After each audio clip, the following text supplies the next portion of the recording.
could sit here and read live commercials and just make tons of money for the company. I could tell you the same thing over and over again. I can't be tagged as the guy who's a dick. They must be so jealous of me. I'm so successful, and they're just kind of not. You know what I mean? I feel the jealousy. That's why I don't leave my house. Don't you also sort of harbor some resentment, even though it's not logical, but you resent your baby for being in the way of your career? Because we don't want the Japs anymore, man. Because I want respect. Some people say our show was the first reality show. I don't think there's one thing I've ever said on the radio that would have been found indecent or obscene. The secret to my show is honesty, reality, that I will say the truth.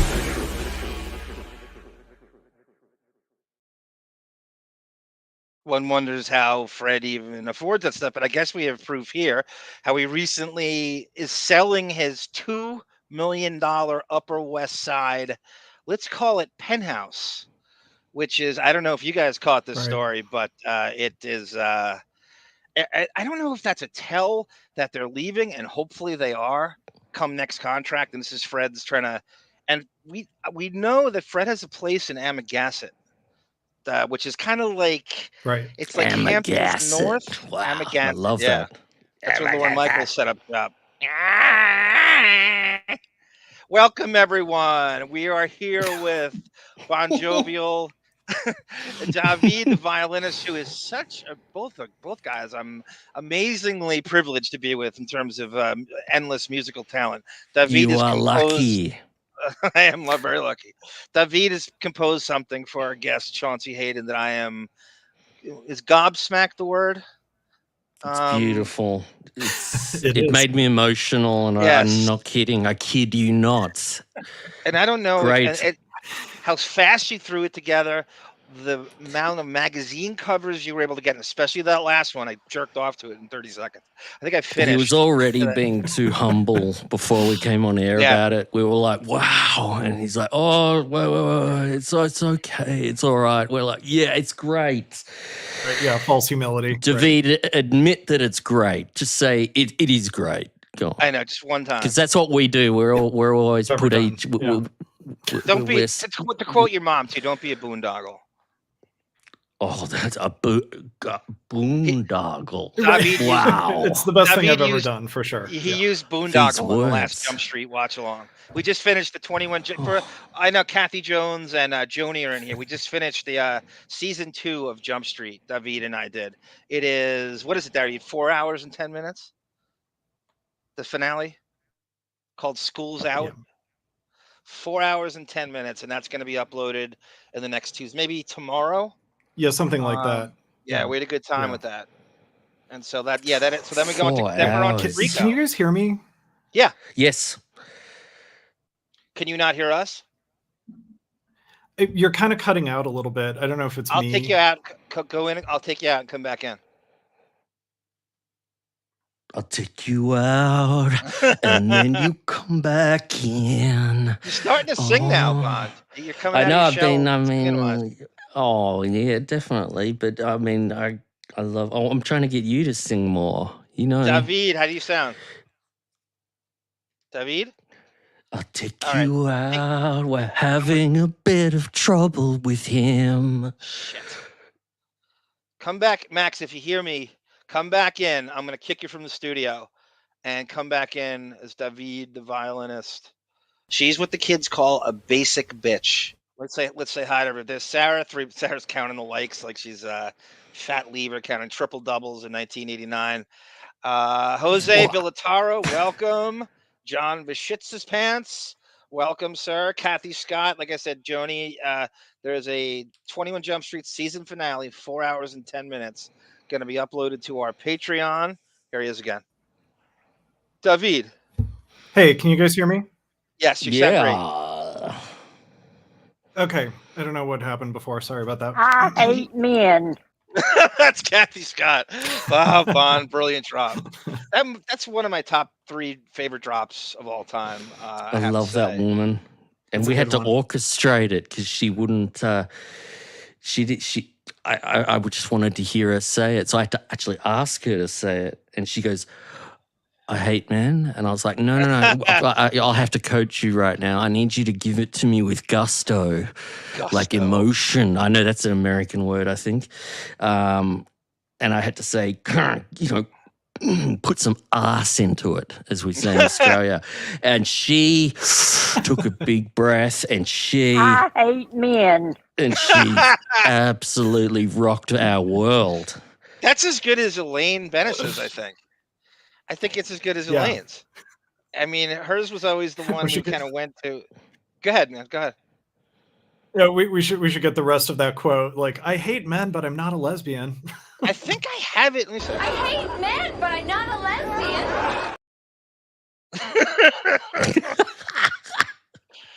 I'm starting to think she's the best comedic actress in the history of TV. I might put it all together. Easily. I'm starting to think that I might have to go with that. It's charisma too with her. It's not just talent. She has that thing, that it factor that you're just rooting for her in all situations. To be on a guy's show like that and to upstage them, and she's angrier than they are. There's Crazy Robin. We love you too, Crazy Robin. For Christ's sake, will you do that goddamn City of Lies watch along with us? Holy shit. God damn it. I got the real deal English version thanks to our friend Boff, and congratulations on your family. And he is a father now, and it as the white people love to say, it goes very quick. Enjoy every moment. And I thank you, sir, for all that you do. Right? Doesn't white people love to say that? Enjoy it. Enjoy it. It goes really fast. They always they do. It sounds like a Baldwin quote. Do it in Baldwin the way he would say it, John. Billy, I know you're a relatively new father, but enjoy it. It goes very fast. It's like an imprimatur on the street on West 86th Street. Enjoy it. They grow up so fast. Sue B. Sue, thank you for your gifted memberships. Thank you, Sue. Thank you, Sue. She made a comment to me about, do you guys remember the relay operator, the prank call that Sal and Richard did using John the Stutterer and the relay operator? She sounds just like Sarah. Vaguely. Yes. Okay. It's actually pretty good. They had to relay something, and they would do code, and John the Stutterer would relay it back to her, and he would go, the relay operator's ass is the size of a Mack truck. And she's just like Sarah. This woman. She was God. Like, don't bring the relay operator into this. We have a lot of people who need this line. And this woman sounds like Sarah, like Liz Cheney does, like Barbara Gordon does, like Natalie Maines. Yes. Frank the Tank, welcome. Pell, there's Joni, Kylo Sierra Alpha. We're waiting for Chauncey. I'm almost more excited for your song than I am anything that I've concocted in the last 3 days. John. You threw that together. I learned how to count to 10 in Japanese. What's that from, Bon? That's Sarah just telling us about her skills. I learned how to count to 10 in Japanese. When did she say that? I don't remember that. Oh, I'm not sure. Welcome, Frank the Tank. The mensch is mensch. Welcome, Frank the Tank. We love us some Frank the Tank. I was thinking about his legalese during the Baldwin trial. We actually did 5 of them because we did the 2 test shows. So we did the 3 trial shows, which is it was Wednesday, Thursday, and Friday, and we did 2 test shows before that, and they're fun shows.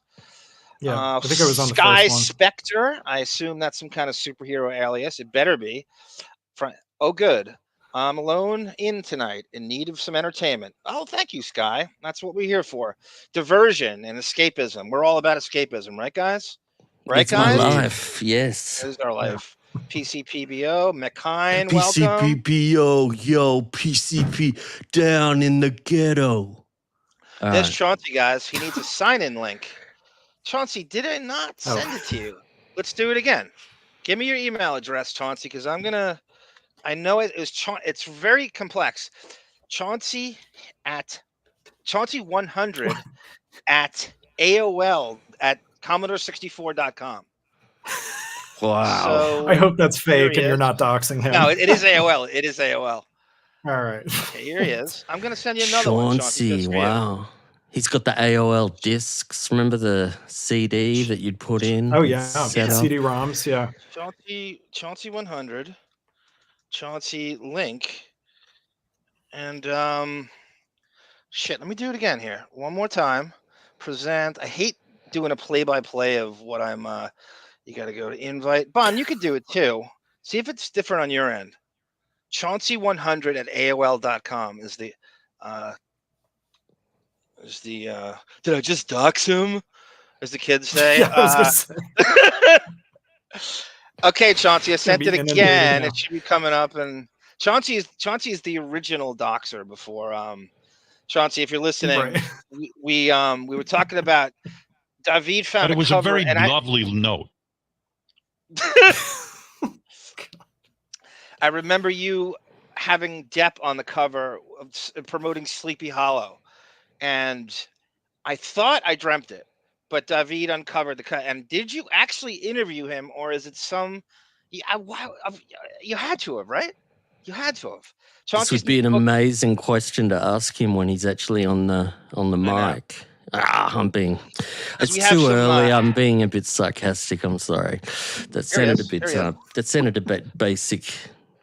Okay, I'm gonna play Chauncey's theme song before we bring I him put on. him on. There So he here we is. go. This is Oh unbelievable. yes. This is just for you Enjoy. by our composer, Chauncey. David, the violinist. Let me get the comment off the screen. Sorry, Kylo. We love you. Here we go.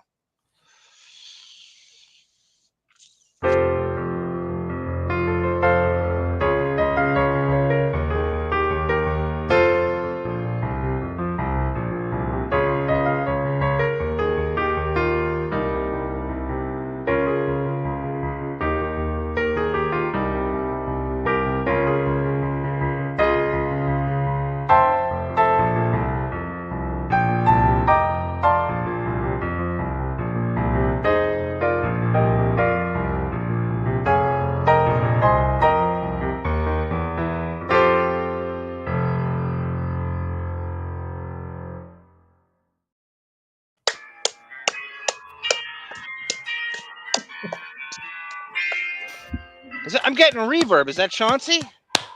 That's Chauncey. Good stuff. This is me. Chauncey, you gotta love that Joe Jackson cover. I'm getting reverb. Is that Chauncey? Yeah, can you hear me okay? This is like the old Steppin Out internet show you used to have. That's awesome. Chauncey, That's awesome. Can you turn your I think you're listening to us on YouTube. Is that possible? That's awesome. That's awesome. You turn your listen to this. Hold on a second. Wow. Yeah, I think the YouTube's on, Chauncey. Is that possible? How is this? Still here. Do you have Oh my another God. window up? What do you think it is, Bon? How is this? Chauncey, welcome. I think you've got a window open with YouTube on it. Yeah, I you've think got you the got a second window StreamYard open. window, but you've got another tab there open. Yeah. That's playing. We've all done that. If you're on StreamYard, Chauncey, you don't need to open YouTube too. You know what I mean? Hold on a second. Could be coming from your phone. How's that? That's good. There you Yo, go. Let's do this again. Sorry about that that. was like No. Eric the was Midget. creepy. That was brutal. That is too strong of a composer to not have this played uninterrupted with no reverb. Here we I go. know.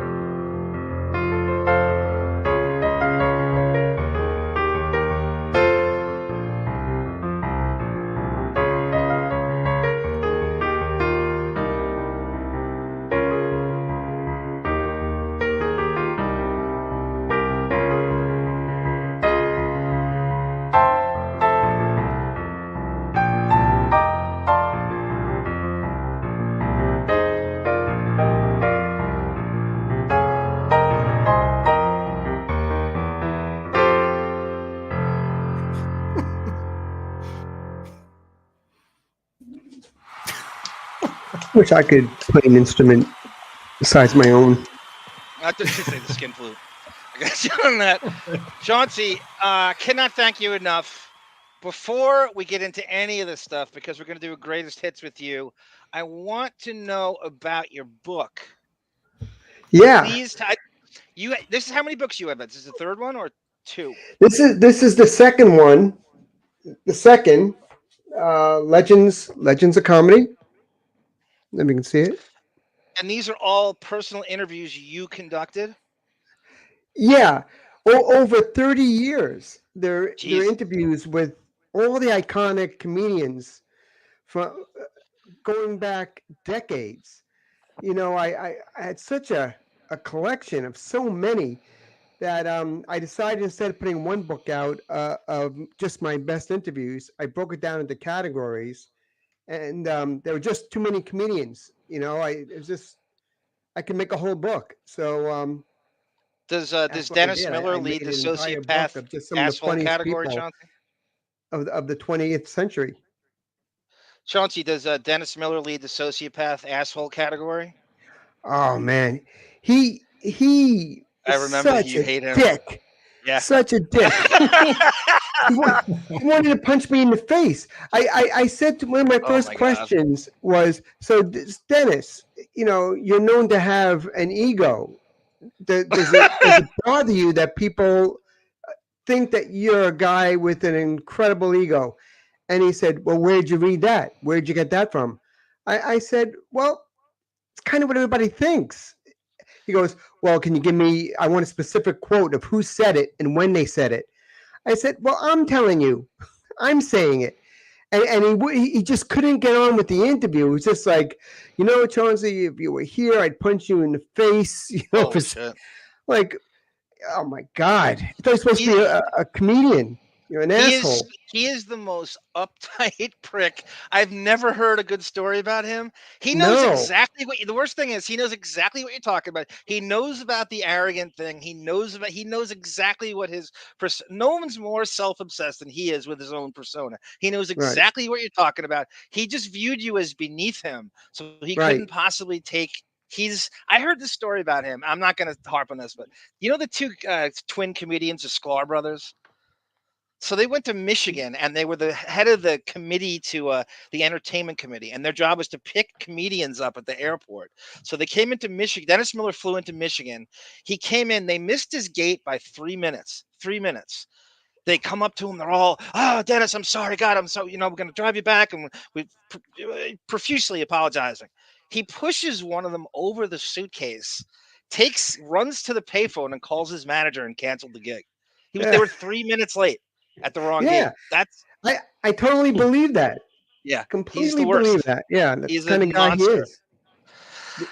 Anyway, so a lot of comedians are like that. I found that a lot of the comedians that I've interviewed, that I didn't find them funny anymore after the interview. Like, it was hard for me to Right. listen to them because I saw such an ugly side to them. They're just all so fucked up. They all got so many issues, and if they're not just saying a well-rehearsed routine Right. that they have down to perfection, if you're having just a conversation with them, a lot of them, they can't. They're just dicks. They have anger issues. They have self-esteem issues. So many issues. You can't have a one-on-one interview with a lot of these people. No, there's very few guys who like a normal hang. I think that was the genius of Drew Carey, because like he's not, let's face it, he's not talented, but he's super likable, and he's like sort of like you can talk to him, and that goes a long way with an audience, regardless of the material they're giving you. There's just something in that grassroots connection. Yeah, I think I could count on one hand how many guys were good guys. Yeah, there weren't too many, but some of the good. Jim Norton was good. I like Jim Norton. He was awesome. Robert Schimmel was awesome. Richard Pryor was great. Pat Cooper was Pat Cooper. Like, you know what you get when you talk to him. Of course. Louis Black was great. That's about it. All the rest were dicks. That's right, Frank the Tank. He's on here, and Chauncey is getting all the recognition, and we've given it the last 4 shows for calling Howard on his shit when nobody else would, and so ahead of his time in that way. And I never got your props. There was so much hate. so much Yep. hate back then. And I knew what I was talking about. Like when I went on Neil Cavuto on Fox News, everything I said came true. Every single prediction I made on Neil Cavuto on Fox And then ended some. up becoming true.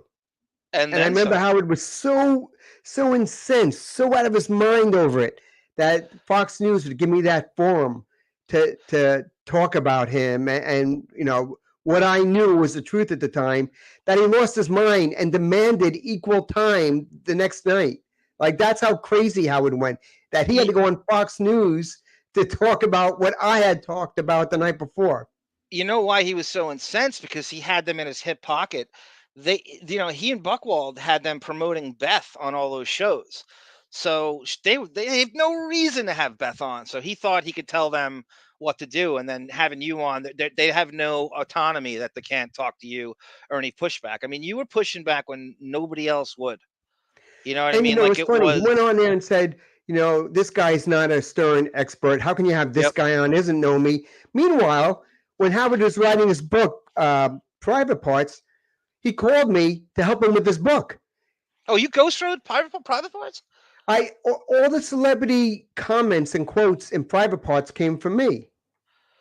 So I would work with Howard and the Dennis Leary one where it said from the MTV Awards, all the quotes on the back. All of the thing. quotes are mine. Yeah, all the quotes in boxes came from me. I didn't know that. I didn't know that. Yeah. Was that ever revealed on the show? Well, it was, because in the first edition of the book, he spelled my last name wrong. Oh, of course. Like, and I went crazy, and so he had to correct that. So yeah, it came out then. But you know, I'm not an expert. I was on the show thousands of times. I was behind the scenes. I was best friends with Beth. You know, I go so far back with that show, that things that people don't even know about. But he made it sound like I had nothing to do with that show, and I was just some guy off the street that was making comments about Howard that weren't true. But as we know, they were all true. Everything. And then some. And I want to say the last appearance that you didn't make it to Sirius, right? Your last appearance is basically winter of 05. Right before Sirius, and I was canceled before the term canceled even existed. We had a theory, before I forget, we were talking about this, I think last show, it could have been off the air, I forget. I'm 90% sure Howard probably promised you some drunken night that you would get your own show on Sirius. He must have, right? Because that was how the huckster operates, is that everyone's going to get a show. So you're going to back me up lock, stock, and barrel. He must have promised you a show in that 101 slot. There was a lot of talk about it.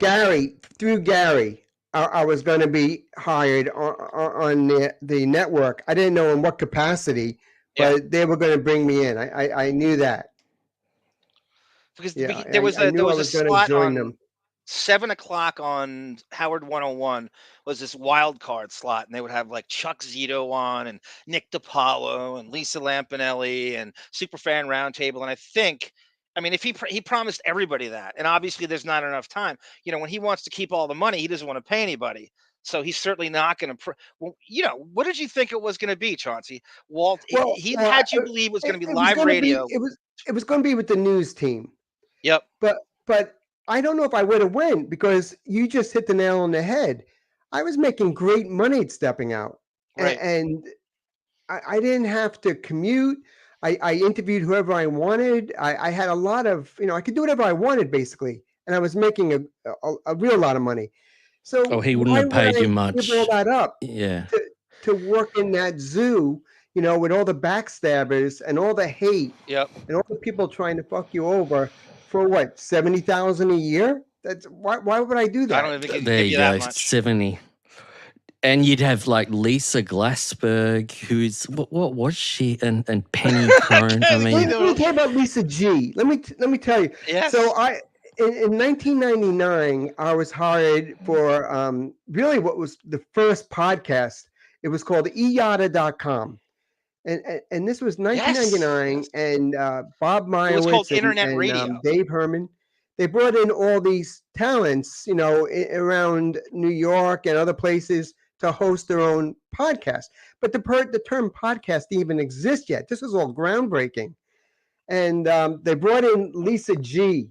She literally lasted, I think, 3 months before they fired her. She was so bad. She was just, oh my God, terrible.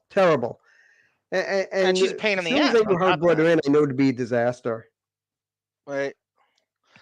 Chauncey, we could say we kind of set up the start of this, and I kind of wanted to get your opinion on the two deaths in the Stern universe. I'm sure you've been asked about Ralph, and I know Yeah. that you know Ralph, the Scores Ralph, you know the off the air Ralph, which is a drug dealing Ralph. It's a lascivious Ralph. It's a Ralph that slaps strippers in the face.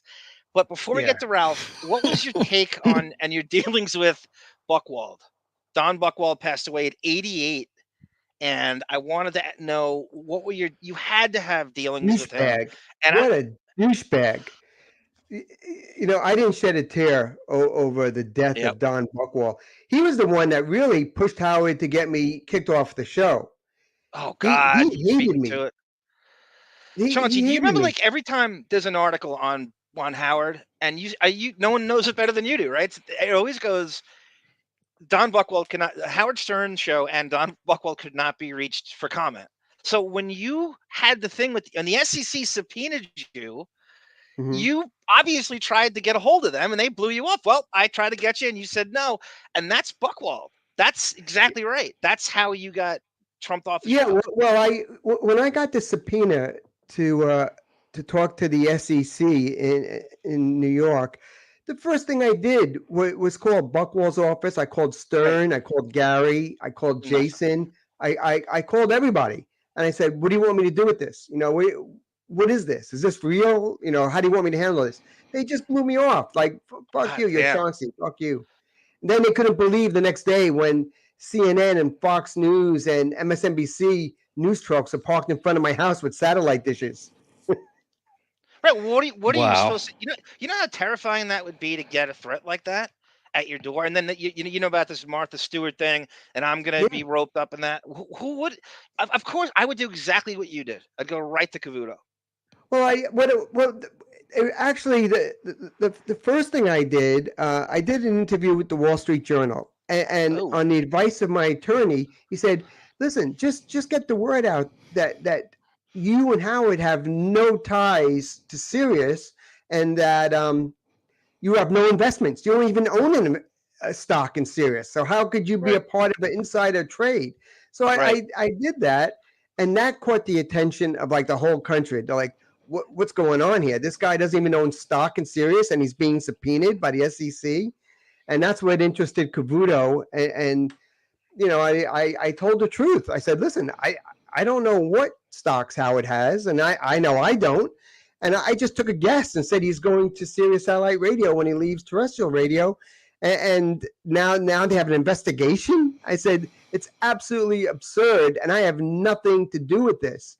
But because I talked to the media, apparently I was on a press tour. I don't know what Howard thought I was promoting. Right. But he assumed I was doing this promotion of his name, and that was the end. That was. Go ahead, Bon. I was just going to play Chauncey. Here's a clip of Stuttering John talking about Buchwald, and give us your thoughts on this. There's a guy I would love to fucking throw a beating to is Don Buchwald. He was such a dick. Such a fucking greedy dick. There you go. John not he holding was back at all. Give us your thoughts. Did you have interactions with him ever? Did he come in a lot? I did. When I had I was telling you guys earlier about eyada.com when I had the podcast, and I was looking for an agent. One of the Stern people sent me over to Don's office to see about getting represented by him. But right about that time, 9/11 happened, and that was the end of EYADA. The whole .com industry kind of collapsed at that time. So there was no need for further talks, but you could tell he wasn't a good guy. Like I wasn't going to sign with him. Would he just come in and he was untouchable? He was very difficult to talk to. If he came in, did he sort of come in and he'd just go into an office and talk to Howard? It's just very dismissive. Yeah. Yep. Productive. He talked, unless you're Howard, and unless you're making him millions, you're shit. You're garbage to him. There you go. And that's how he treated everybody. It got so did you know? I'm sure you knew this because we got a hold of Howard's original contract at Sirius. Howard had what you talk about a deal with the devil. This guy's Mephistopheles. He had them sign. Sirius pays Buchwald Howard's percentage. So Howard's not even paying Buchwald. Let's say the magic number is $100 million a year. So he got Sirius to pay Buchwald so he didn't have to. That's how much. And he's a partner. And you were the first one to get at that. I'm going to play that clip after we talk about Ralph. But before I get to Ralph, so Buchwald, who exactly was he representing besides Howard, Fred, and Robin at the time? That's all I know of. I don't know who else he might have been. Maybe John. We don't know John. I think he might have represented. Yeah. But most of the underlings tried to represent John, and then he turned Buchwald wouldn't represent them. They didn't make enough money for him. Yeah, right. You'd have to be for him to get whatever he takes. You'd have to be pretty. You'd have to be getting $500,000 or something for Buchwald to be interested. Peanuts. He wasn't going to waste his time unless you were a big earner, like a Stern earner. Mm-hmm. Go, Johnny. No, I was going to say, so Ralph passed away, and I'm sure you heard about that. Maybe you didn't. I mean, you're nice. I did. You're blissfully unaware in Ireland. Okay. No, give us. Believe me, the world's a small world. Like I'm aware of everything. Even this little town in Ireland where I live now, I pretty much know everything that's going on. Yeah. The world's a small well, that's place. the internet. It brought us all together, didn't it? Yeah. Well, when Chaunce, you don't was have called to leave internet your house radio. to know what's going on in the world. Chauncey, so what's your experience with Ralph off the air? Scores Ralph, drug dealing at Spa Ralph. Give us. I mean, I think it was you that told where he slapped a stripper right at like 3 a.m. on like a Tuesday night. What was your relationship with Ralph, if at all? It was a terrible relationship. It really was. He was jealous of me. When Howard started to really put me on the air a lot and was kind of building a name for me, Ralph felt very threatened by that because I was good friends with Beth, and we were even talking about Howard and Beth coming over our house for dinner. I mean, it was on that level, and I think Ralph became really threatened. And so the way, like everyone else on that show, when you feel threatened, you lash out and you start a hate campaign. And that was what Ralph did with me. And what kind of clashes did you have with him at Scores? Because he was there right on those nights where just throwing Howard's name around. Yeah, no, he was a drunk. He'd go there, get online. He would drink for free off Lonnie Hanover. Treated the girls like shit. You'd be skeeved by him. You wouldn't want to sit next to him. He was just skeevy. There was something about him that just made your hair stand up. I never had a good experience with Ralph. I never did. Did you get sucked into that lifestyle? Because we've heard Grillo say that similar things. He'd go out and party till 3 a.m. all the time, and then get up a couple hours later and come in. Did you get drawn into that? Like if you turn up at a club, they're probably going to know who you are at that point. Same, I think Grillo said that everywhere he went, they knew him, so he'd get in for free and then get alcohol probably for free. Was it detrimental? Especially at Scores, because at the time, Lonnie Hanover, who was the publicist there, took care of anyone associated with the Howard Stern show. You were treated like God at Scores. Wow. So Lonnie asked me to do a gossip column called Eye on Scores, where I would go into the club every night and observe all the celebrities and what they were doing, and Lonnie would give me inside information. Like if George Clooney was throwing up in the bathroom, Lonnie would tell me, and have me, and I'd write about it the next day, and it would be right. page 6. But here was the beauty of it. So when the celebrity or the celebrity's agent would call Lonnie and say, "What the fuck? You know, why are you ratting? We come to your club. Why are you ratting us out?" He goes, No. He goes, I deny it. I deny anything ever happened. That was this guy named Chaunce Hayden. Yes, beautiful. He goes, and when the New York Post or Daily News would call Lonnie for a comment, he goes, "We do not comment on what goes on inside the club." Meanwhile, But Chauncey Lonnie was the one does. telling me what was going inside the club to write. Oh, this is the kind of thing Howard does. I mean, he puts it all on the general manager's the bad guy, even though Howard makes all the decisions. All you know, guys. But this is great. Oh, I love this. So everybody started to hate me, and Howard played that up. So Chauncey's a rat. Chauncey's a rat. He tells you what goes on at Scores. Fuck this guy. Meanwhile, Lonnie was the one telling me what to write. So Scores would get famous for all the shit going on in there without the club or Lonnie getting in trouble for it. But I took the rap for it.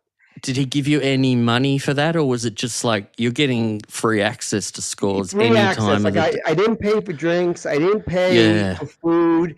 And at the time, I mean, you can get lobster and steak, and I could bring friends with me, and you could run up a $4,000, $5,000 bill, and you didn't pay for anything. Thousands a week. You could pretty much halve your food bill. So did you get sucked into that? Were you wasted a lot?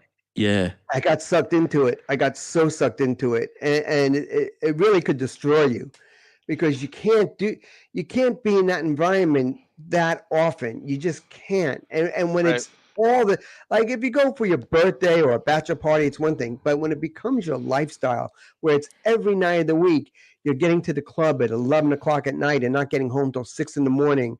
And you're doing that night after night after night, and you're drinking night after night after night, and you know you're hanging out with Mark Wahlberg and that's crazy. David Hasselhoff and Madonna and Sean Penn and Charlie Sheen. Oh my god! And you're so they all went there every night. Every night. They actually hung out there. At Lonnie's. Wow. You know, I always wondered that too, because Chauncey just rattled off Howard's enemies at the time. How was it handled if the Stern crew went there and Howard's enemies were there? So Sean Penn hated Howard at that time. Madonna hated. So what if nobody Howard had access to Howard? Howard would be walked in with bodyguards. He'd go into the President's Club, and it would be his private room. It was called the President's Club, and no one else was in there. When Howard was in there, he could get laid, he could get blowjobs, he could do whatever he wanted, and there was no one there to tell the tale. Like it was just. Do you think that happened? Blowjobs. Well, it definitely happened because he got one of the strippers pregnant and had to buy her a brand new BMW SUV. That's a true story. So everybody thinks that is a 100% true. The Mercedes stripper, that story is true. Yeah, someone asked about that in the comments in the chat earlier. Give us the rundown. You're right, it was a Mercedes. And yes, that's a true story. He got her pregnant and had to buy her off. I don't think people realize the magnitude how much money Howard makes. It really is nothing for him to throw a car at someone. It's nothing. Like it's just, he could probably write it off too with that effing Buchwald accountant. So did everyone know about that? Like Grillo, KC, everyone knew about that incident with the. Yeah, I think it actually made it into page 6. I think even Richard Johnson knew about it. And if it wasn't true, of course, Richard Johnson would have had to have written a retraction or an apology. You'd have to, or he'd be sued. He never did. He didn't because it was true. That's right. Yeah. What is Howard's legal team, Chauncey? We can never figure it out. We always hear Buchwald's name. We hear various other people's name. We used to hear Laura's name. What is his legal? He has retainer lawyers? I got to know them very well. I know. I bet. Well, if you recall Debbie Tay, this is going back. I think it was 97 When Debbie Tay, who was a regular on the show, died of a heroin overdose, and she and I were together, I was given her ashes. So I had Debbie Tay's ashes. And when Howard found out about that, he asked me if I would come on the air with the ashes and we would do a memorial for Debbie. And she had just passed away, and I was grieving and I was upset. And I thought, you know what a great thing to do to memorialize Debbie this way. She would have loved it. And also I could bring awareness to a drug rehabilitation clinic in the village. That was a nonprofit that Howard said I could promote, to help other people that were struggling with addiction. So I brought in the ashes. And as you know, it quickly escalated when Howard took the urn, brought it over to his desk, and then with the cameras rolling, took the lid off and started holding up the ashes and the bones inside the box. What a guy. Crazy. And to this day, I think it was the most shocking, insane show in Stern history that even there. occurred. Yep. And go ahead. No, you go, Chaunce. You go. So Howard picked up like one piece, and let me take a step back. When you think of ashes, I know when I thought of ashes, you think of like fine sand, that slips through your fingers. But this was different. This wasn't pulverized. It was chunks. It was chunks of bone, like big chunks, some of them. So Howard would pick up a chunk and say, "Hey, Robin, you think this is Debbie's breast?" Things like that. And I mean, it really was awful. And the family sued Howard, myself, Infinity Broadcasting, and CBS each for $10 million. Jesus Christ. And what was it settled out of court? Well, what happened, at first it was thrown out. The suit was thrown out, but then the Supreme Court brought it back in, and we were ready to go to trial. We were like a day from going to trial. Oh my God. Oh my God. And I had to go in and give depositions to Howard's legal team. So I got to know them because I think I did about 10 depositions. Do you still have them? They have to be public record, I would think. I don't know. Okay. I don't know. But how many were there? And talked to Howard's attorneys, and at the very last minute, Howard made a deal with the family. I think it was for like 30 grand. Yeah. Wow. And that was enough. This is What's the stuff his you never legal hear team about. like, though? How many people did you have? Did you know for certain were with Howard in his legal team? Was it 2, 3, 4? Oh, it was like the top floor, like on Fifth Avenue. It was like something out of a movie. Like a conference room the size of the entire floor, with ceiling to floor windows. I mean, it was something what you would expect, like out of control. A whole team of lawyers around a giant conference table and assistants. Wow. It was crazy. Yeah. Was it a firm, Chauncey? Was it an actual law firm? The guys It was a firm. It was a firm. I don't remember the name of it, but it was a firm. It was a huge firm. Like probably the biggest firm in New York. You obviously know Monique from Radio Gunk, and we used to talk all the time about she had insider legalese thing that Howard had a gaggle of intern stuff where he had to settle it, and it never got out there. It's amazing the damage control he did. The power of Stern is out of control. When he canceled me, that almost ended my career. Like I was a senior writer for Penthouse magazine. I was doing all the interviews for Penthouse. I had a gig on CNN, on ABC News. I had all these side things that were doing great. And when Howard canceled me, he made sure that I was canceled across the board, that I would never have another media outlet to ever speak publicly again. Like he made sure of it. What's the process, Chauncey, of him trying to sabotage you? Who does he go about contact? Like, how does this? Is it Buchwald? Is it? Yeah, Buchwald makes calls and say, "Hey, like to ABC, if you ever want to interview Howard, just make sure that Chauncey's never on your air." Or we won't promote you if you have No Chaunce. access. We're not going to have We any. won't have any Right. guest on Howard's show, and when Howard's promoting I get something, it. he's going to skip over you. So you have the guy at the time who's the #1 radio personality in the world Sure. telling these networks, is Chauncey really that worth it to you that we're going to totally ban you from the Stern universe if you put him on the air? No, the first thing they do is get rid of me. So he hurt me pretty bad. That's Which is crazy. when you think he's a multi-millionaire. I'm a guy who puts out a penny saver magazine, and he went that far out of his way to make sure that my career was destroyed, all because I spoke to the press about not having anything to do with Sirius. That's all it took. And So here's your deposition. I just looked this up. This is Oh my crazy. God. So this is tucked away in all these other legal documents. 1998, Supreme Court of New York, Appellate Division. Judges O'Brien, Santucci, John, let's get into it. Santucci, whatever, yeah. Just for the pronunciation. I can't believe you found that. That's amazing. I know. Holy shit. There was about 50 other ones in there, so I'm looking at it for the first. I do my best. I think it's pronounced chutzpah, Ron. Yeah. So wow, that is amazing. We got to reenact this. This is Chauncey. I know. You want to this do like is, a reenactment sometime? We'll kind of do like we'll act it out. Not now, but we'll do it sometime. Oh my God. Look at this. This is exactly what happens. So what's in the bottom? And you say they look like clamshells. Robin this was would the put actual everyone. transcript of the show. This is the transcript of the show, right? Yeah. And can you imagine if this went to trial and a jury saw this? Yeah, just from reading it now. I mean, and you got oh my God.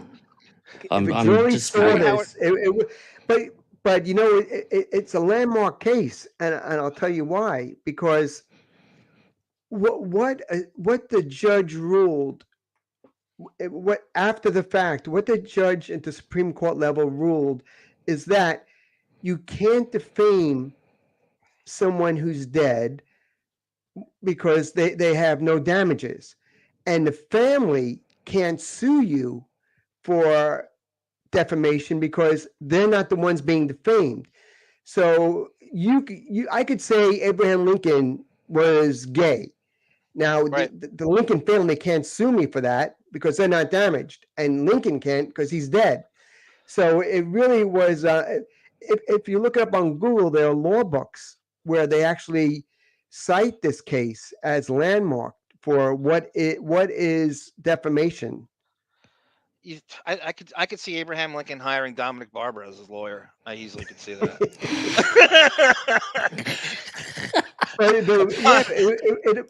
No one ever had a case like this. Like if you take someone's ashes and on live radio and you play with them, should somebody be sued for that? Is somebody responsible legally for that?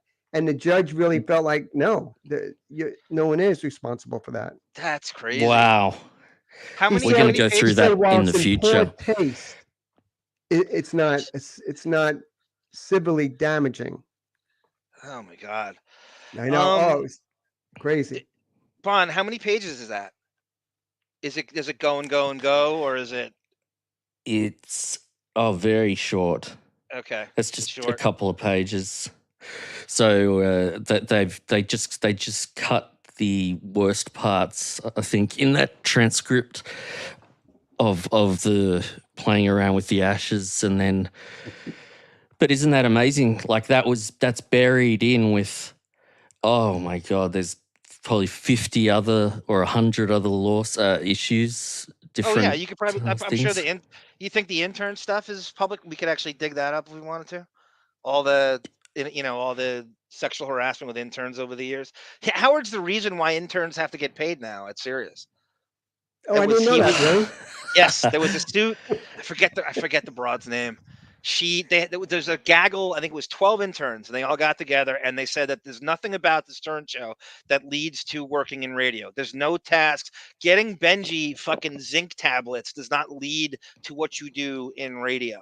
So all they're doing is fetching these carcasses, egg sandwiches all day, and that's the extent of their job. And it didn't lead to anything.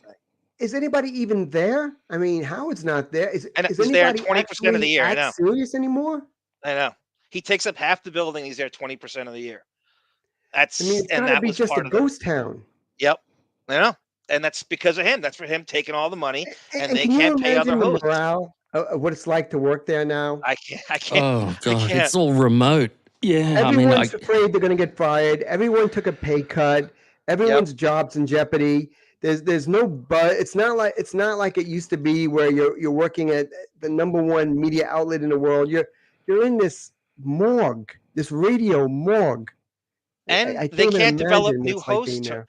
They can't develop new hosts, Chauncey, because Howard won't let them. He's threatened by everybody. If you have a modicum of talent or success, he will have you whacked. He can't take it, even especially on his own Oh, I channel. didn't say it's like The Sopranos. You have to get killed off the Stern Show. You don't just you don't walk away. You get killed off. It never ends well, and if it does, you're part of the problem. I'm telling you, I look at it as a badge of honor. When I heard there was a book of names of people who can never be mentioned, and I was on it, it made me kind of proud. Oh God, Chauncey, so I was looking for stuff on you, and I went through. I have every single episode of Howard TV. So we surmise that he got about $25 million a year he had his own Howard TV on the various cable things. You have been scrubbed from I'm talking about every video. So when he developed Howard TV, they would not allow you on that service. Even though you had some of the best moments in the history of the show, you were not on any. And I just figured this out last night. Not Howard TV. You were not on Howard any TV. video. Yeah. I'm telling you, the word cancel didn't exist yet, but he basically erased me from his universe. And we bought it because we were and that was after 18 years. 18 years on that show. Yep. That's crazy. And he does that to, he's done it to Artie Lang. He'll pulled him out of, he's gone through and done just chop shop hacking of Cooper. He did it to a lot of people to get rid of Artie. It's crazy. Like, as soon as Stern cuts you off, you're dead. Like, you are dead. Like, there's you'll never know that you even existed looking back. When you went on Cavuto, you didn't even bring up the fact, because you were more spot on than even you realized, he made $225 million as a signing bonus when he took credit for 1 million subscribers. So everything you said, the sort of salesmanship and the hucksterism and using FM as an infomercial for 1.5 years, he stood to gain and got it $225 million. And you didn't even say that to Cavuto at the time. You didn't even know that. It was worse than you thought. Yeah. What I knew, see, you got to remember how Stern was marketing Sirius at the time, saying it was going to be free, uncensored radio, uncensored. Yes. And he was selling that to people. And it said it's going to be more censored than ever before. It's going to be more censored. I said, watch. Well, Chauncey, wasn't his goal, and we say this on here all the time, the goal was, when he gets to Sirius, make all the money and do as little live radio as possible and take as much vacation. And we're going to have them over a barrel, because I'm going to play it where I saved this entire platform and entity. And so you'll do whatever I say. The goal is to do as little live radio as possible and get all the money. I mean, it's nothing more than that. And just skate, just glide through and see how much money they'll keep paying you, and laugh your way to the bank at the cost of the listeners who were totally scammed. That I know people that after the first year of Sirius never listen to Stern again. Yep, I know. I have a clip of you. This is where I think you don't get nearly enough, and I don't know why I'm the only one. So I was obsessed with the P word partner with Howard, and you, again, ahead of the curve when no one else would. You do you do a press conference at K-Rock when he makes the announcement. And so you ask the only one there asking the tough questions. And I just clipped off this of you drilling Howard about the Sirius deal. This is October of 2004. But before I do, Rodney wants to know, Chauncey, or he wants to say to you, he's loving your green light sci-fi horror xenomorph about the burst through my chest alien motif. And I'm going with right now. Well said, Rodney. Thank you, sir. You stole it right out of my mouth. I was just about to say that. Here is you, Chauncey, drilling Howard in October of 2004 when he makes the Sirius announcement, which I believe he knew about this or way before he actually announced it. And this is what sparked the SEC to investigate me, because they thought he and I were in on something. Yep. And this is you. You're on to his shit already. The first day of the announcement. What do you want to ask? One question about what I've announced. Look at your list and pick the most important question. Your question to me is, can you have two questions? See, you're gonna blow Your it. answer is? The answer is no. No. That's it. That's your one question. You blew it. My question is this. How do you know that the FCC or some other governing party won't eventually censor satellite radio? I mean, you can be going... They won't, and I'll tell you why they won't. Because there is no way that you can make the argument that something people pay for, this is not the public's airwaves, that's something people bring into their home voluntarily. They would have to eliminate pornography. They would have to eliminate newspapers. HBO, the entire cable industry. What do you think about that so far, Chauncey? He compares himself to HBO. That's his excuse all the time for, oh, well, you got to pay for HBO. He's a car salesman. Don Buchwald sent, yes, he's a huckster. No doubt about it. It's a con man. All those euphemisms you could use. PCPBO says, Don Buchwald sent this guy, PCPBO, he's a cop, 23, a cease and desist in 2002 for selling copies of Howard's show on eBay. That's how petty he is. Like, that's threatening his marble bottom line at all. Well, that is totally illegal, though. Do we need to note that? No. What exactly did Howard lose by PC? Well, yeah. And PCP, whatever you are. If that's the case. Can we get a copy of that? They'd have to regulate everything. Books, you name it. Whores. So you don't think it's possible? It's not possible. All right, let me ask you another question. If they do it... That was your one question. Well, let's hear his other question. All right. Because I'm assuming now the show is going to get more adult. You'll have no restrictions. You can do things that you normally couldn't do in the past.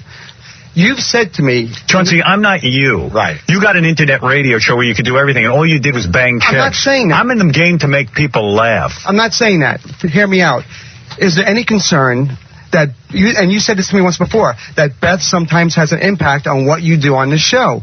Because you can do more. I'm not saying that you're going to be banging girls on satellite radio, but the show... My language can be whatever I want it to be. It's not about banging a girl. There won't be more nudity? There won't be more I could have any more nudity. Yeah, She's nude is naked. nude. It would be great if it was the exact same show without the bleeps. The only reason there's not more nudity today is because Natalia won't take her bottoms off. Yeah. Finally, I don't think you can get any more nude than that. I am not, first of all... Chauncey, they're shitting on that. Everything you said was spot on. He absolutely tweaks the show for Beth's proclivities to this day. And it gets worse. I mean, I don't listen to the current show anymore, but really starting when Artie left, it has become more Beth-centric. I mean, not only does he promote her and she's a Buchwald client now, but yes, you absolutely were spot on with that. And he was shitting on I knew Beth. And nobody gave you your props for that. Uncensored. He kept using the word uncensored. Like, what does that mean, uncensored? What's Beth gonna let you do that's uncensored?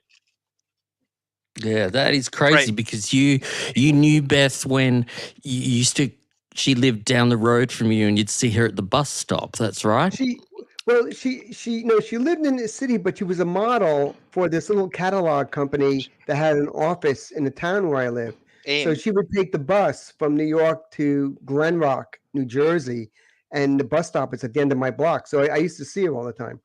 That's crazy. Yeah. And then she becomes Howard's girlfriend. So you must have just thought, this is crazy. this crazy. girl. It was crazy. The whole thing was crazy.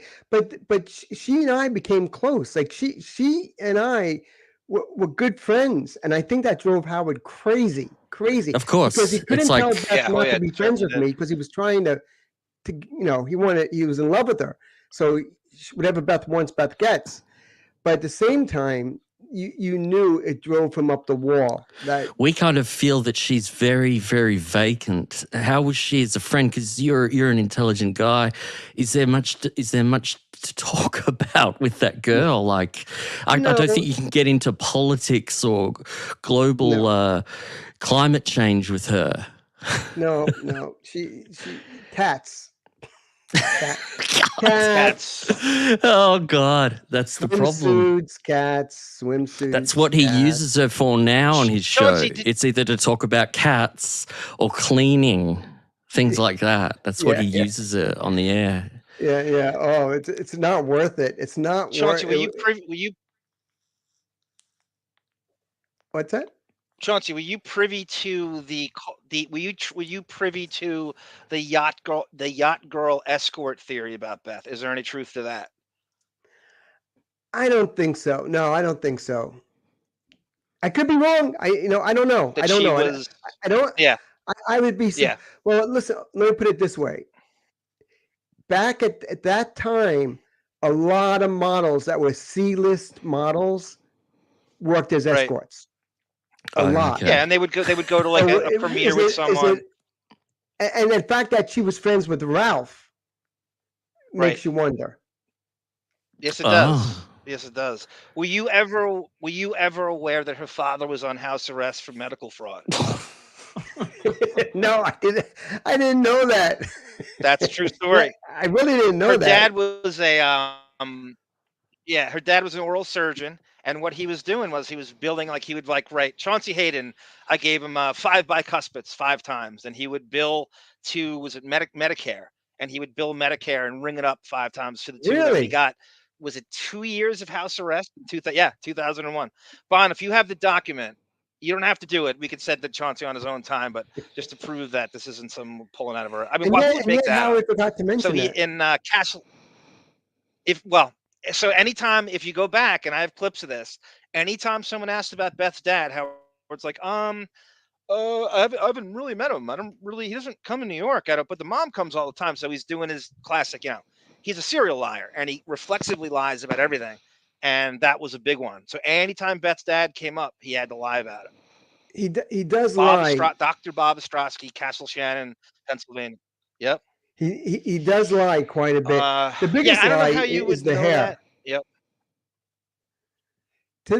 To this day, I still can't believe. Clip for you. Yep. What's that?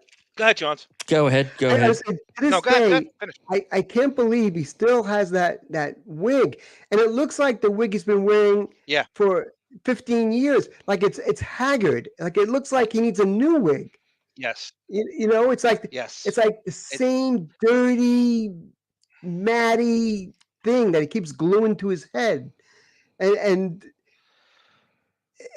he doesn't realize that as he's aged, how ridiculous it looks on him. That he's become. He's just someone to mock at this point.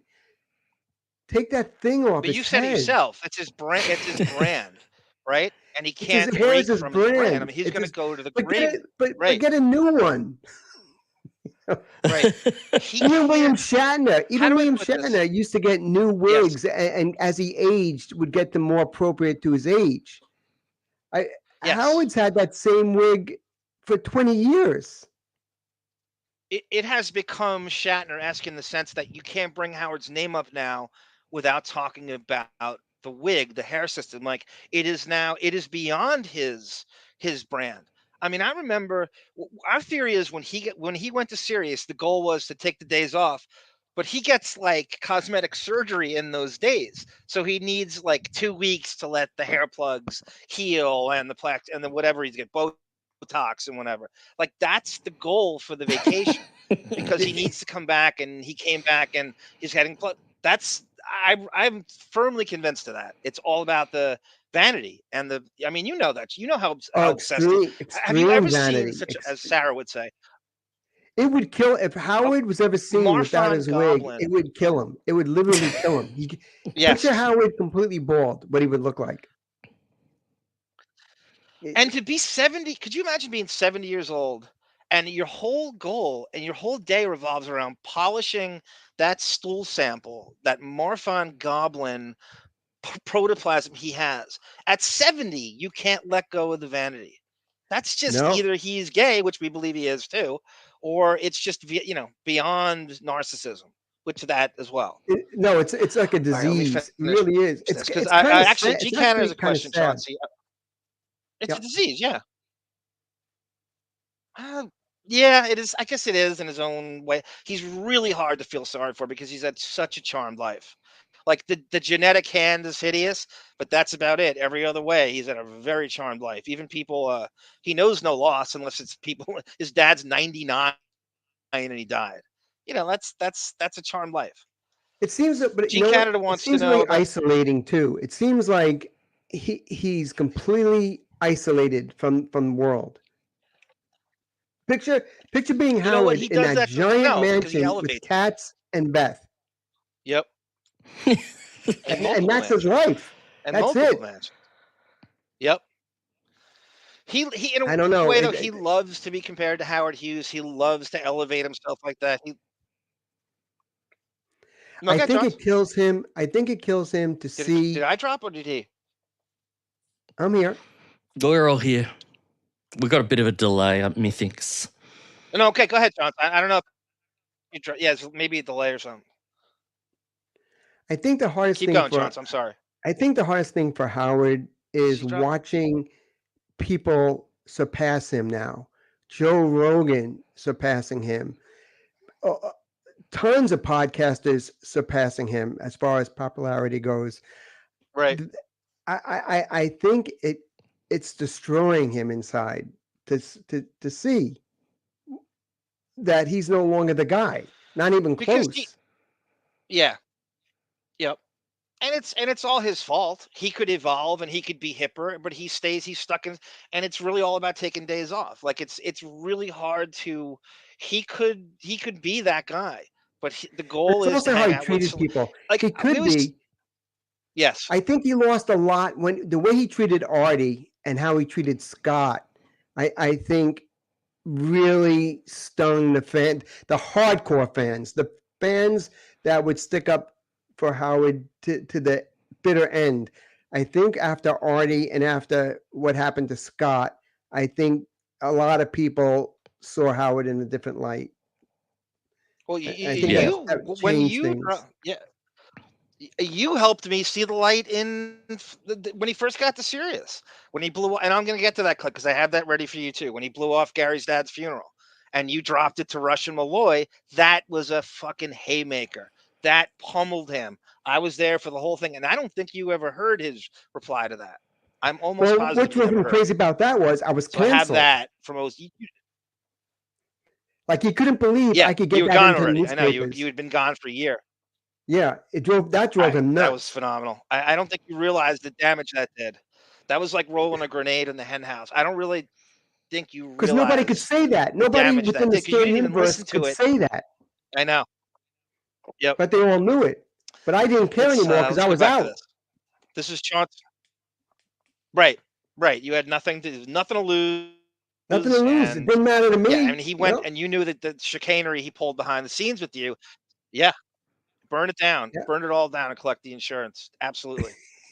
When you had your show, you let guys bang you. I'm not doing that. That won't happen. That's slanderous. That won't happen. Never? No. Guys, no. Haven't you had sex with men? No. No. That was someone else. No, I don't think you would. Isn't Natalia, in fact, a man? I wish you had. Well, how do you By the way, that? I interviewed Sirius myself, so I wonder if you got the job over me. Yeah, that's it was down between me and you. Were they telling Chauncey he was the man? They were until I came aboard. He was this close. Chauncey had to serve his own dinner as well. Chauncey, was that Meyerowitz you were talking about before? You interviewed with Sirius before this? Yeah. Yep. That was so that was Meyerowitz that you brought up. Was that a different interview?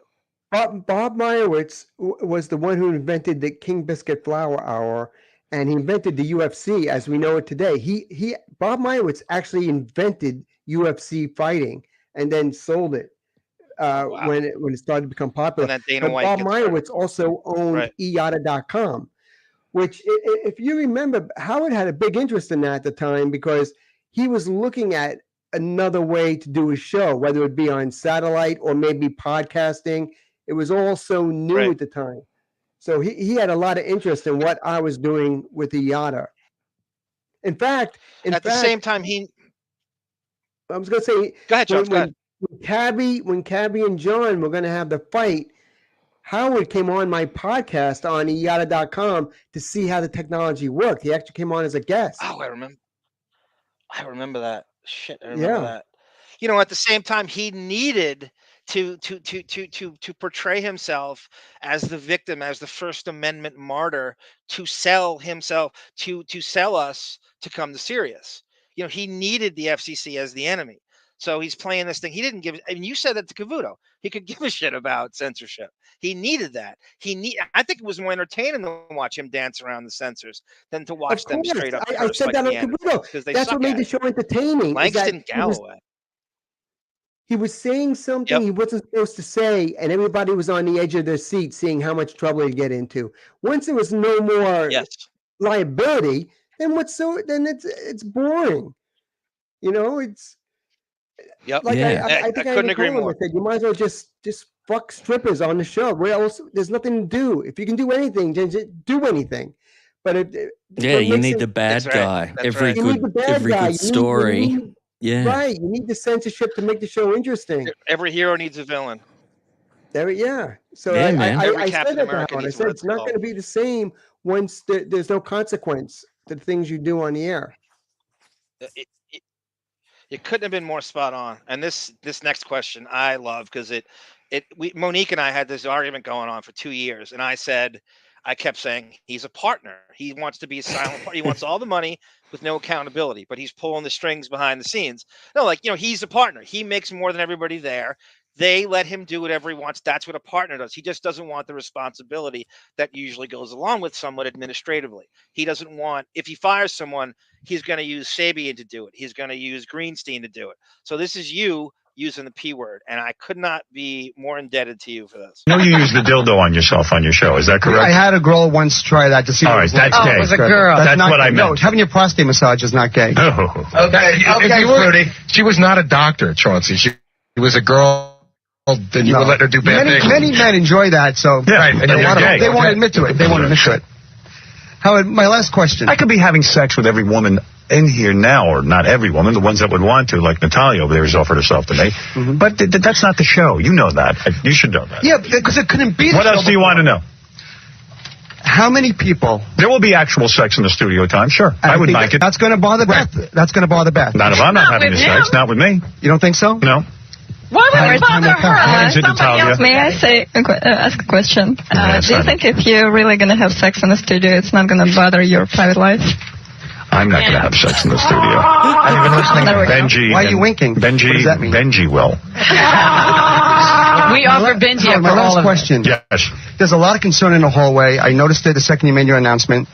Why are you? That's the third question. Get out of here. How many people can you take from your staff, and who's going to pay their salaries? And are they going to take a cut in pay? Are you going to take a cut in pay? You know something?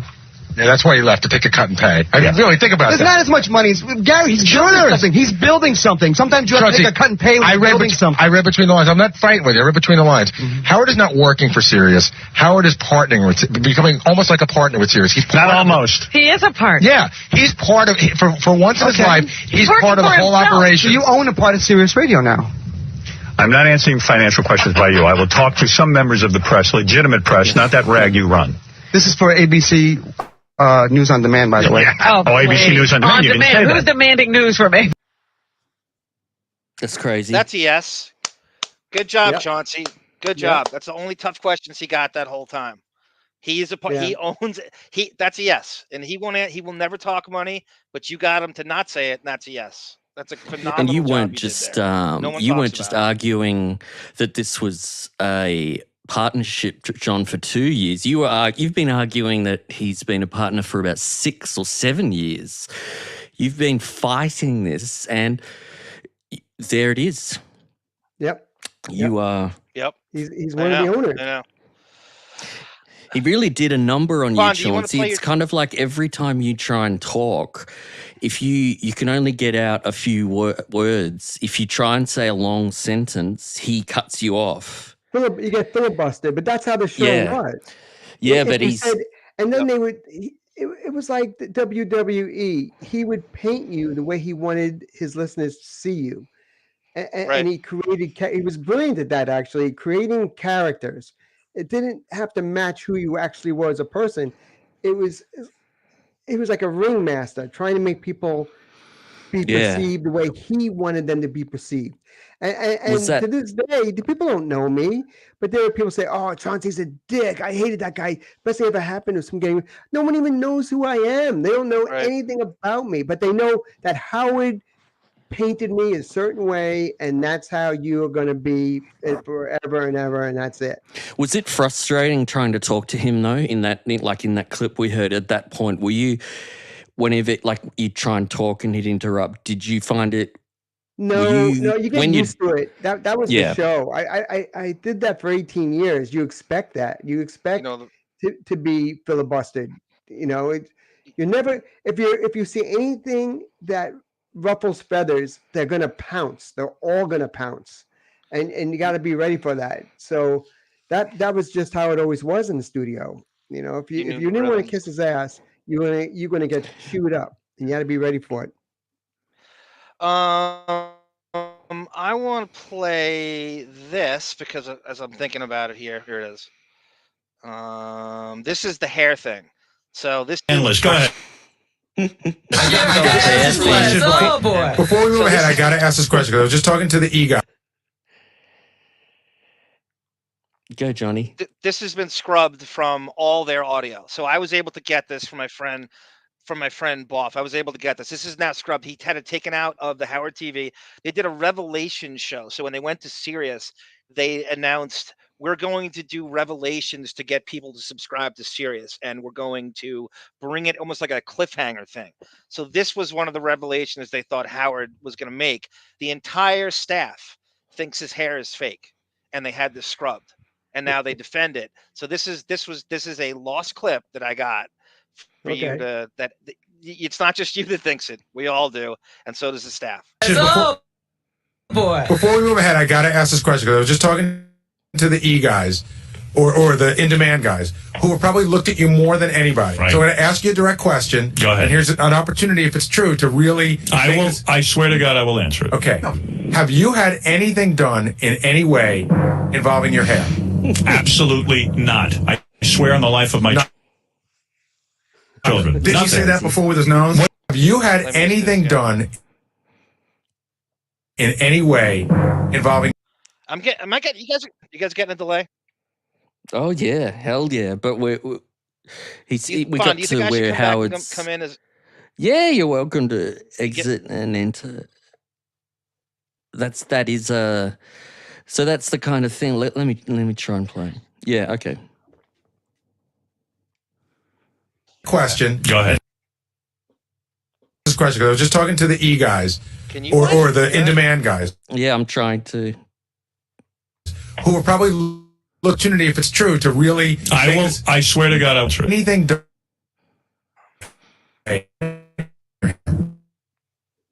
Obviously, Howard says no. No, he doesn't. Hey, Bon? Something. I swear to you, and Robin, I swear, I have not done anything with my hair. Can we believe anything? I haven't even colored it. You can see gray. Can we believe anything you say at this point? I'll be quiet. You lied to us so often. You used to have a part. You're lying with your fake chin. I had a part in my hair. You and your fake chin. Hey, there you go. So John, it played. Gage, come in and help explain that. Come pull on my hair. I don't care. I mean, Gage, you I swear. Bon, what's going? I'm not touching. Bon. But we heard it. Chauncey, your thoughts on that? He just did. he flat out denies it.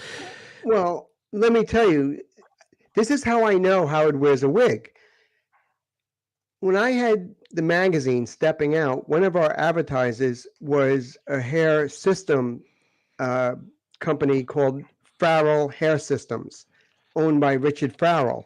And Right. it was nationwide. He had offices in New York and LA. A lot of Hollywood guys use them. And I went there one day to collect money for the ads they were running. And he said, have a seat in one of the rooms and I'll be with you in just a bit. I'm just finishing up a client. So I was sitting there, and on the wall, there's pictures of some famous people that use Richard Farrell Hair Systems. So I'm looking, and then lo and behold, who's on the wall? Howard Stern with his name signed. And I'm like, what? And when the guy came in to pay me, I said, so Howard comes here? He goes, yeah. He goes, Howard's been coming here a long time.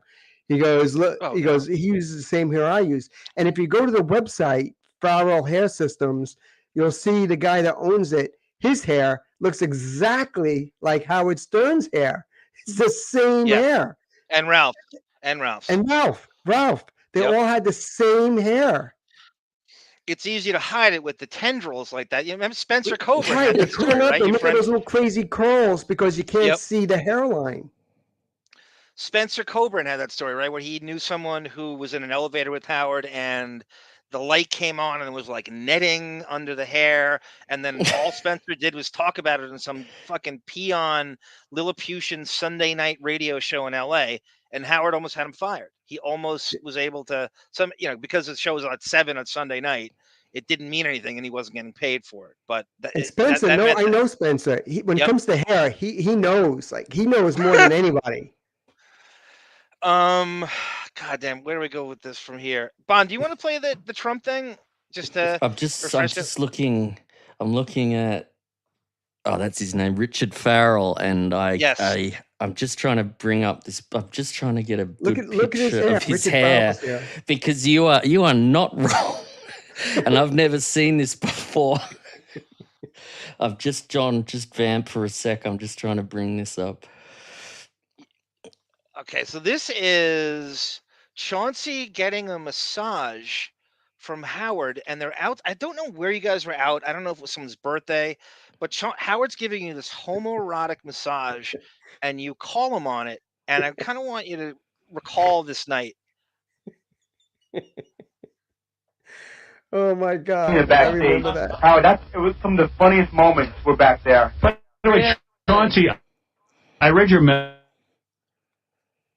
about funny backstage moments. Yeah. What is your obsession with me supposedly rubbing your Touched him again. Yeah, I walked by, I saw he was with a chick, and I said, Chauncey's a pretty good dude. He always, if he's got some information, so I walked by, and I said, for the life of me, I can't even remember Chauncey's name when I see him. So I walked by, and I went, I do this to a lot of people, I went, I see he's with a chick, I want to make him look good. I go, okay, buddy, or pat him on the back or shake his hand or something. He's now some kind of gay fantasy that I stand there and rub his shoulders. I'm with two security guys. They're getting me to the bathroom. I got 30 seconds. Hey guys, is the audio cutting out for you? I never have this problem. It is. It's cutting out for me. Yeah. John, what's happening is it's just, I guess it's buffering. So we just stay silent, and then it has a few seconds pause, and then it seems to kick back in. So we just sit and admire the streaming software being difficult. I think that's a lot in life for today. Okay. But this is the first time on Lotus Notes that we've had technical issues. So that's I'm proud. Yeah, it's usually really smooth. I'm not used to this. That's right. We've gotten this far. I want to make him look good. I go, technical issues. Okay, buddy. Or pat him on the back or shake his hand or something. He's now some kind of gay. Guys, they're getting me to the bathroom. I got 30 seconds. You think I got time to give you a massage? Howard, you total fag. Please, Howard. Most people just shake hands. What do you actually rub? It's a weird I didn't thing rub. you rub people. You know what? Let me tell you something, Chauncey. Yeah. Next time I see you, I won't even look at you. What's your problem? Why can't you just shake hands? I don't want to shake your hand. Howie, total rub. It's a weird I didn't thing rub.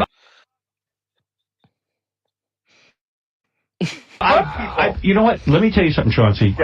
Next time I see you, I won't even look at you. What's your problem? Why can't you just shake hands? I don't want to shake your hand. I don't want to be involved with you. I was trying to be nice to you, but you skeeved me out so...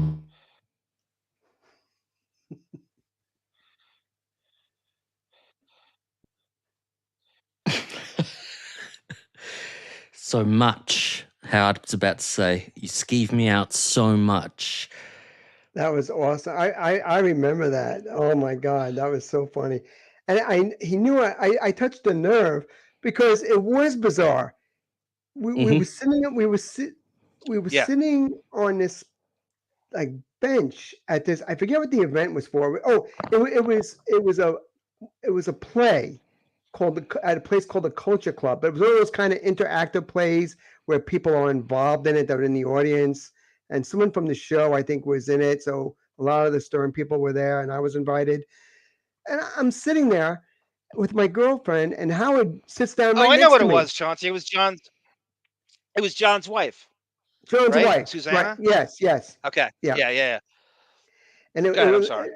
Yep. And Howard sits down right next to me, not just sits, squeezes next to me. There wasn't even room for him and Beth. So he squeezes next to me. And then he puts his hand on me and he starts like rubbing my back. I'm like, that's weird. And I'm just looking at my girlfriend going, what the fuck is this? Yeah. And then he comes back. What? Go ahead. No, go ahead, Chaunce. Because he said he's like, I said, men don't do that. Like men don't do that. Like you don't touch a man's back and rub it. Like it almost felt good. Like I started to enjoy it. Oh, you're missing my itch. Just 2 more inches over to the left, and this would be paradise. Oh God. I want to play. All right. So from this, I want to go to. Should we do Lila Arcia, or you want to do the Trump thing, Bon, on your end? Do you have it? I'm just putting together a quick video of this Richard Farrell guy, because this is Chauncey. This is absolutely hilarious. It is, isn't it? Hold on. There we go.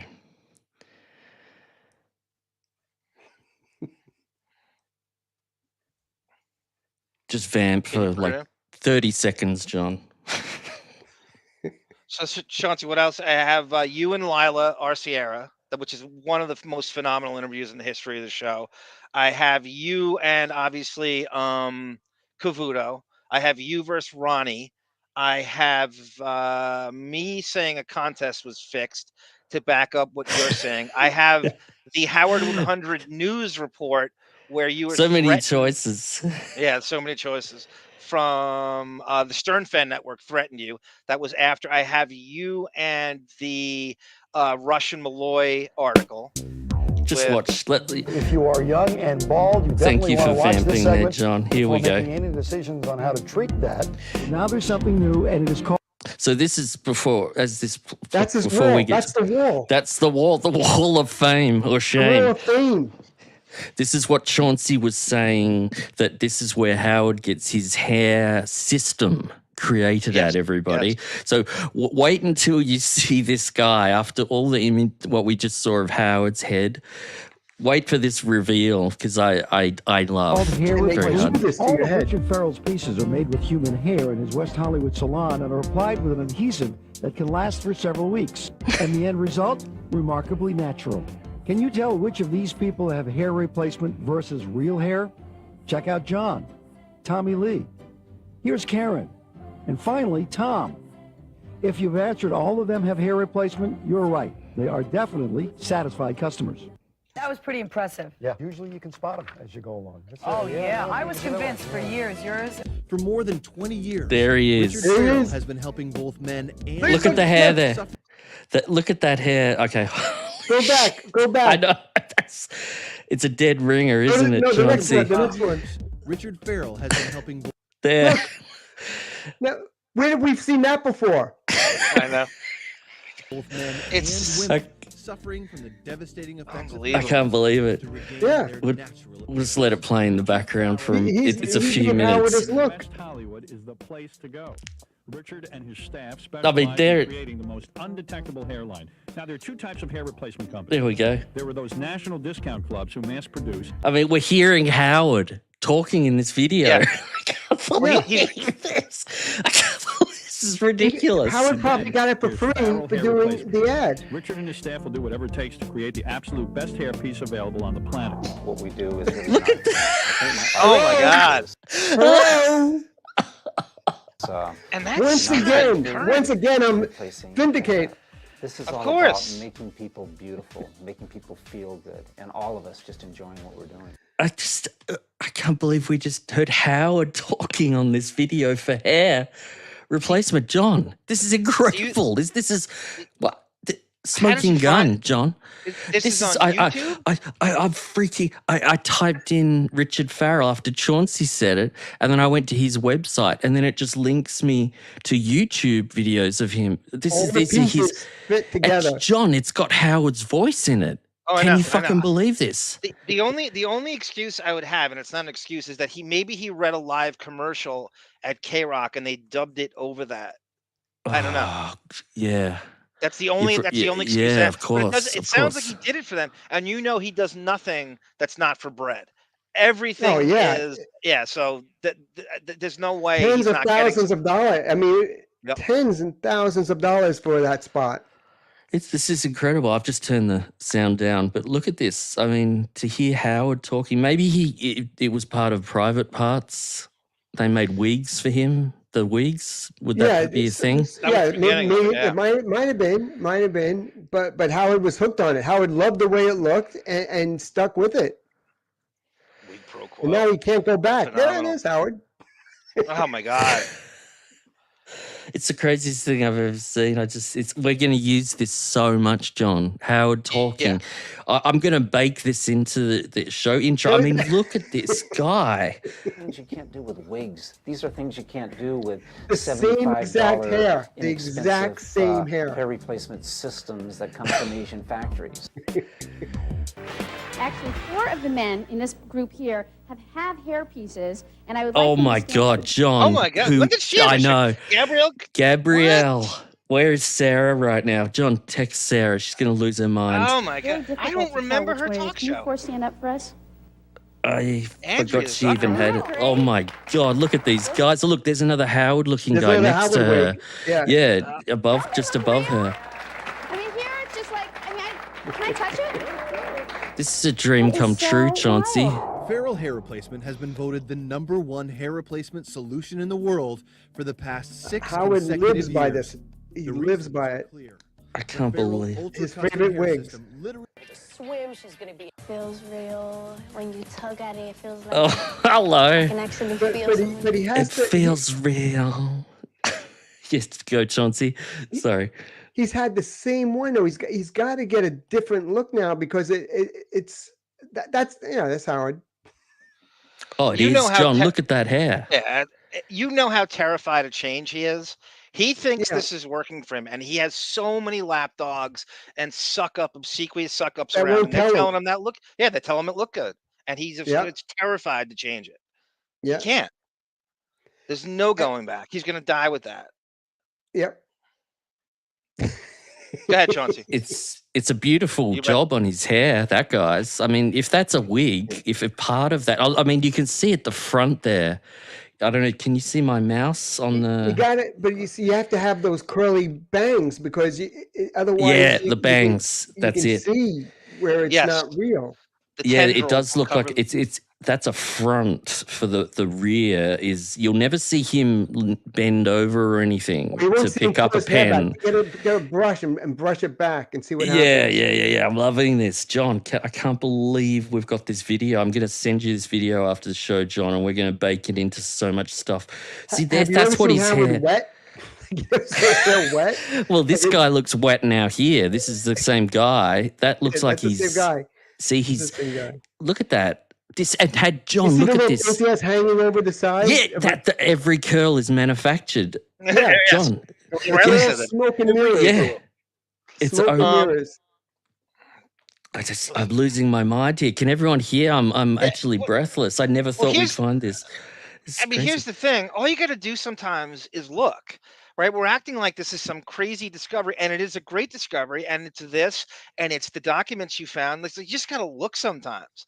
Like, you just have to know the lingo. Like, there's probably way more shit than this out there. We just got to look. It's, it's been there for the taking.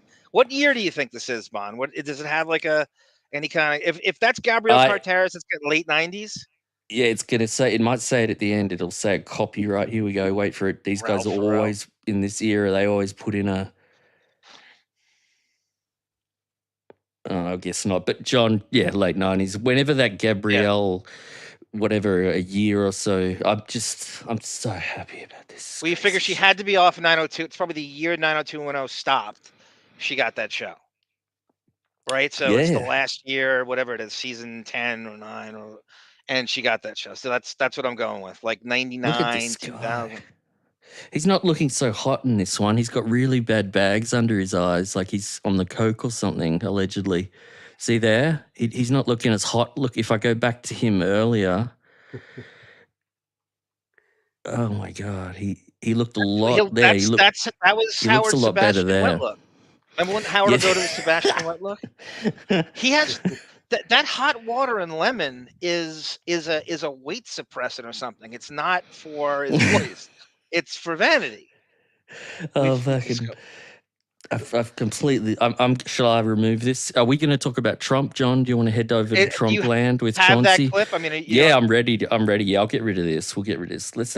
So I mean, I have the Lila one. I have Chauncey versus Ronnie, Chauncey and Richard Christie. Chauncey and Richard Christie is a huge one because go to that. Go to that. I mean, you don't do it. You want to do Trump first, and I'll do Richard. Yeah, well, it's a little more extensive. Here's a phone call between Chauncey and Trump from 2004. We'll just have a listen to 3/4 of it, and then Chauncey, we're gonna pummel you with questions about this. Chauncey, my man. Am I fired? How are you? You'll never fire you, Chauncey. But Chauncey, we've been good to your magazine with The Apprentice. You saw the ratings. It went to #1. I mean, it's killing it. The show is huge. It's huge. It's the biggest thing, and the NBC people just stuff. They said it's the biggest show they've had since Friends. Well, it's what we both predicted. Yeah, that's true. Chauncey, this person, I don't even know who the hell she is. I never took her out. I don't know who she is. And by the way, based on her picture, I would never take her. She looks like a fucking third-grade hooker. I mean, give me a break. I never took this girl out. She claims that she went on 4 dates. I never took her out. She's full of shit. Take a look. Hey, Chauncey, look, I have good taste in women. Right. Take a look at her picture. First of all, she's not a Playboy girl. She's like a Playboy something girl, they say. Yeah. #1. Anything, it's all bullshit. I never took her out. How long ago was this? 10 years ago? Did you read her quote? She said that, I guess, you were considering using her for an ad campaign. That's bullshit. That's just total bullshit. And #1. #2, I use models for that. I don't use Playboy people for that stuff. That's right. She said that, I guess you contacted Playboy Promotions. No, but I don't use Playboy people for that. We use models. Total bullshit, Chauncey. I sent her a couple of emails trying to get her to respond to me, and I haven't heard back from her. It's total bullshit. I have no idea, except I know one thing. She called up the office like 10 different times. Right. Years ago. This is like 5 years ago. I never took her out. She wanted to go out. Did Norma tell you she used to call? She said that she would call the office nonstop, yeah. Yeah, and that's the only reason I recognize the name. That was like 5, 6, 7 years ago. So am I dealing with a lunatic? No, you're dealing with ancient history, #1, and you're dealing with a person that I never took out. And based on her picture, I would never take out. She's not even attractive. By the way, she's not a good-looking girl. She's in her mid-30s now. Well, she is Penthouse Pet of the Year. When? This year, 2004. A penthouse. Who the hell wants a penthouse pet? Penthouse is gone. It's bankrupt. It's over. I mean, penthouse. She's a 35-year-old penthouse pet. That's pretty pathetic. Hey, Chauncey, give me a break. You shouldn't write a story like that. All right, That's bullshit. You think I'm going to go out with a penthouse pet? Penthouse is. I thought it was Playboy. Well, she was Playboy. She's the only girl ever to do both. That's her claim to fame. She's forget it. I never took her out. So she's riding your coattails. She's trying to hop on. Hey, excuse me. This is the fourth time that this has happened to me in the last 2 weeks. This is the show. You know, the show went to number 1. Now the girls are coming out of the woodwork. Well, at least 2 of them actually I did date, and actually they were very nice. They said great things about me. And this is one who I had another one that said terrible about me, but I never even heard of her. At least this one I heard of because she used to call the office, and I didn't speak to her. But look, it's total bullshit, and you know it's not right to have somebody ride the coats. You know the only reason I call you about it, it'd be easy just not to call you, go so nobody gives a shit. The truth is, it's just so fucking false. I don't like to let them get away with this crap. The biggest selling TV guy. There you go. I mean, you're talking to this guy. How do you feel when he becomes the president? It's really unbelievable. It really, yeah. You have to understand. This is like 3 a.m.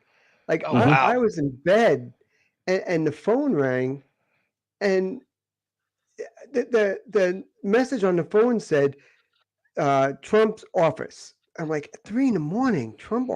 I picked it up and it's him. It's like, oh my God. Thank God I had my recorder right there. And I said, I gotta record this. I don't know what we're gonna talk about, but I need to record this. But you talk to him sometimes on the phone. You do sound friendly, like you've talked often. We were friends. Yeah. I've interviewed him many, many times. He even had me up to his office. And wow. You know, we shot the shit about lots of things over the years. But it was just bizarre to hear him curse. He's got such a potty mouth. Wow. This is probably the most famous person in the world ever in the history of mankind. And it is. Go ahead, Bon. So Howard didn't like this, you being friends with him, did he, at all? That's part of the resentment, the way he put you down a lot. He knew you were getting too much access. I was getting too much fame, and I was getting too much attention outside of the show, like outside of Stern.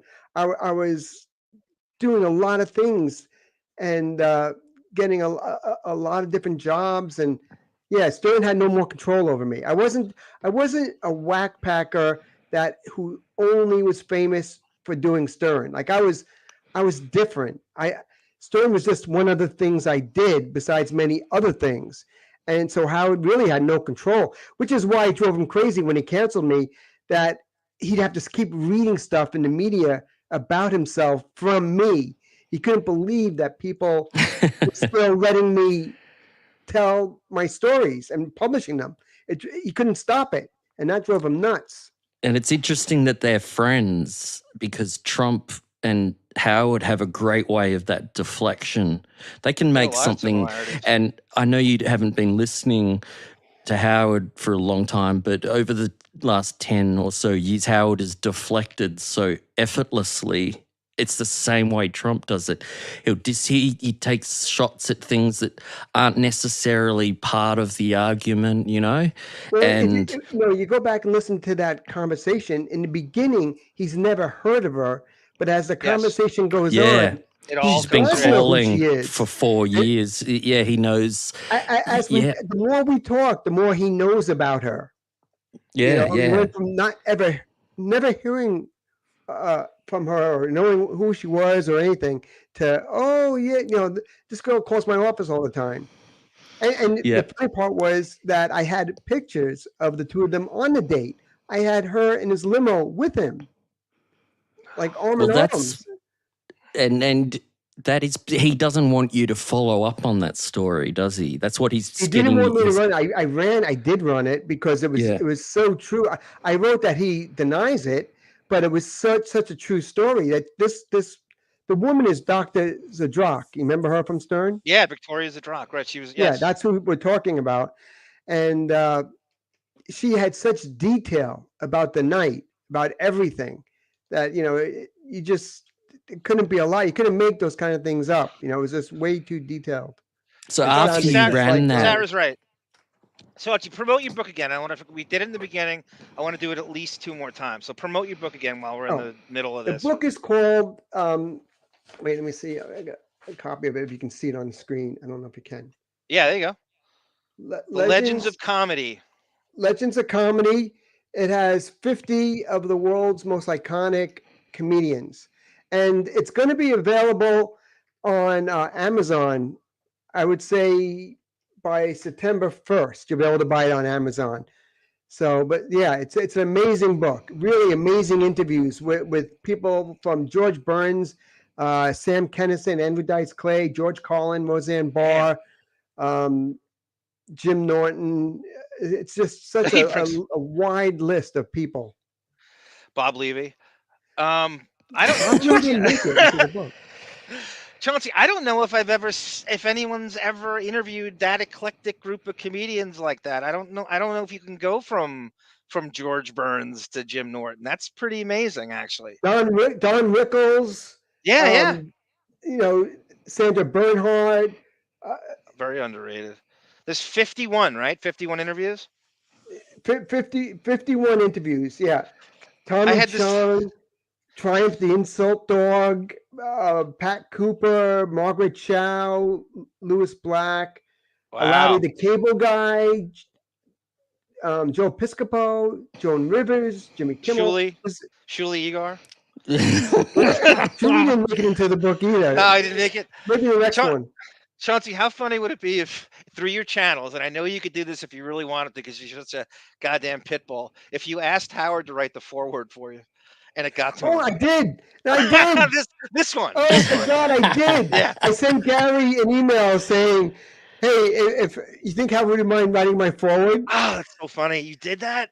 I did. And he didn't get back to you, did he? Just the knife. Just to piss him off. Did he write you back? No. Of course not. Write him a follow-up. Write him. Okay, if Howard, I know Howard wants a bigger scale. Can he please do the voiceover for the book to audio for me? No, what I'm going to do is autograph a copy, personalized to Howard, and send it to the office. That's so see funny. If he gets it. That's how many people vet his mail, by the way, besides Gary. You know he's going to get a hold. That's so. So here we go. Let me read it. You got Artie Lang. It's so many. Good Lord. Yeah, that's pretty good. Bill Conan Maher, O'Brien, Colin Quinn, Carrot Top, Daryl Hammond, David Tell, David Dagg, David Allen Greer, David Brenner, David Spade, Dennis Miller, Don Rickles, George Burns, George Carlin, Gilbert Gottfried, Joan Rivers, Joe Piscopo, Julie Louis-Dreyfus, Larry the Cable Guy, Louis Black, Margaret Cho, Michael Richards, Pat Cooper, Paula Poundstone, Paulie Shore, Richard Belzer. Thanks, Spawn. I didn't finish the read. Pull it down on me. It really Sorry, I didn't even mean to. Sorry, I didn't mean to. Hold on. I'll put it back. Put it back. That's right. It's really a wild list of names, and the interviews are awesome. They really are such great interviews. When I saw Joan Rivers, I can't help but thinking your daughter, your beautiful daughter, you moved to Ireland to be with. She gets to back the Brinks truck over you and the Steppin Out fortune and the Steppin Out Metropolis Nights fortune, right? I mean, that's Joan Rivers-esque. The Chauncey estate. Good, Chauncey. Look at all these people. I mean, Cheech Marin. That interests me. Howie Mandel, Jackie Mason. That's chutzpah. Cheech chutzpah. Roseanne, Sam Kinison, Schimmel, Pryor, Sandra. It's not Marin, is it? Is it Marin? Nah, it's Cheech okay. Marin. Yeah, Cheech Marin. It's Aussie style. You know where I'm. This is great, though. Kimmel and Corolla, Tom Arnold, Tom Green, Tommy Chung, Triumph the Insult Dog, Robert Smigel, Yakov Smirnoff. That's crazy. That's some. How long you been working on this book? How long does it take to get something like this together? It goes back to 1990 is when I first started. So this is going 3 decades of interviews with these people. And it really is a look back in history, because as you read the interviews, I put the year next to each interview, and what we talk about goes with what was going on at that time period in the world. So it's kind of a look at history from some of the funniest people in the world. You know, it's on a social level, historic level, and just pure entertainment. It's really a collector's item. If you're into comedy and you love comedians, it's almost like a book you have to have. Chauncey, what was the premise of your first book?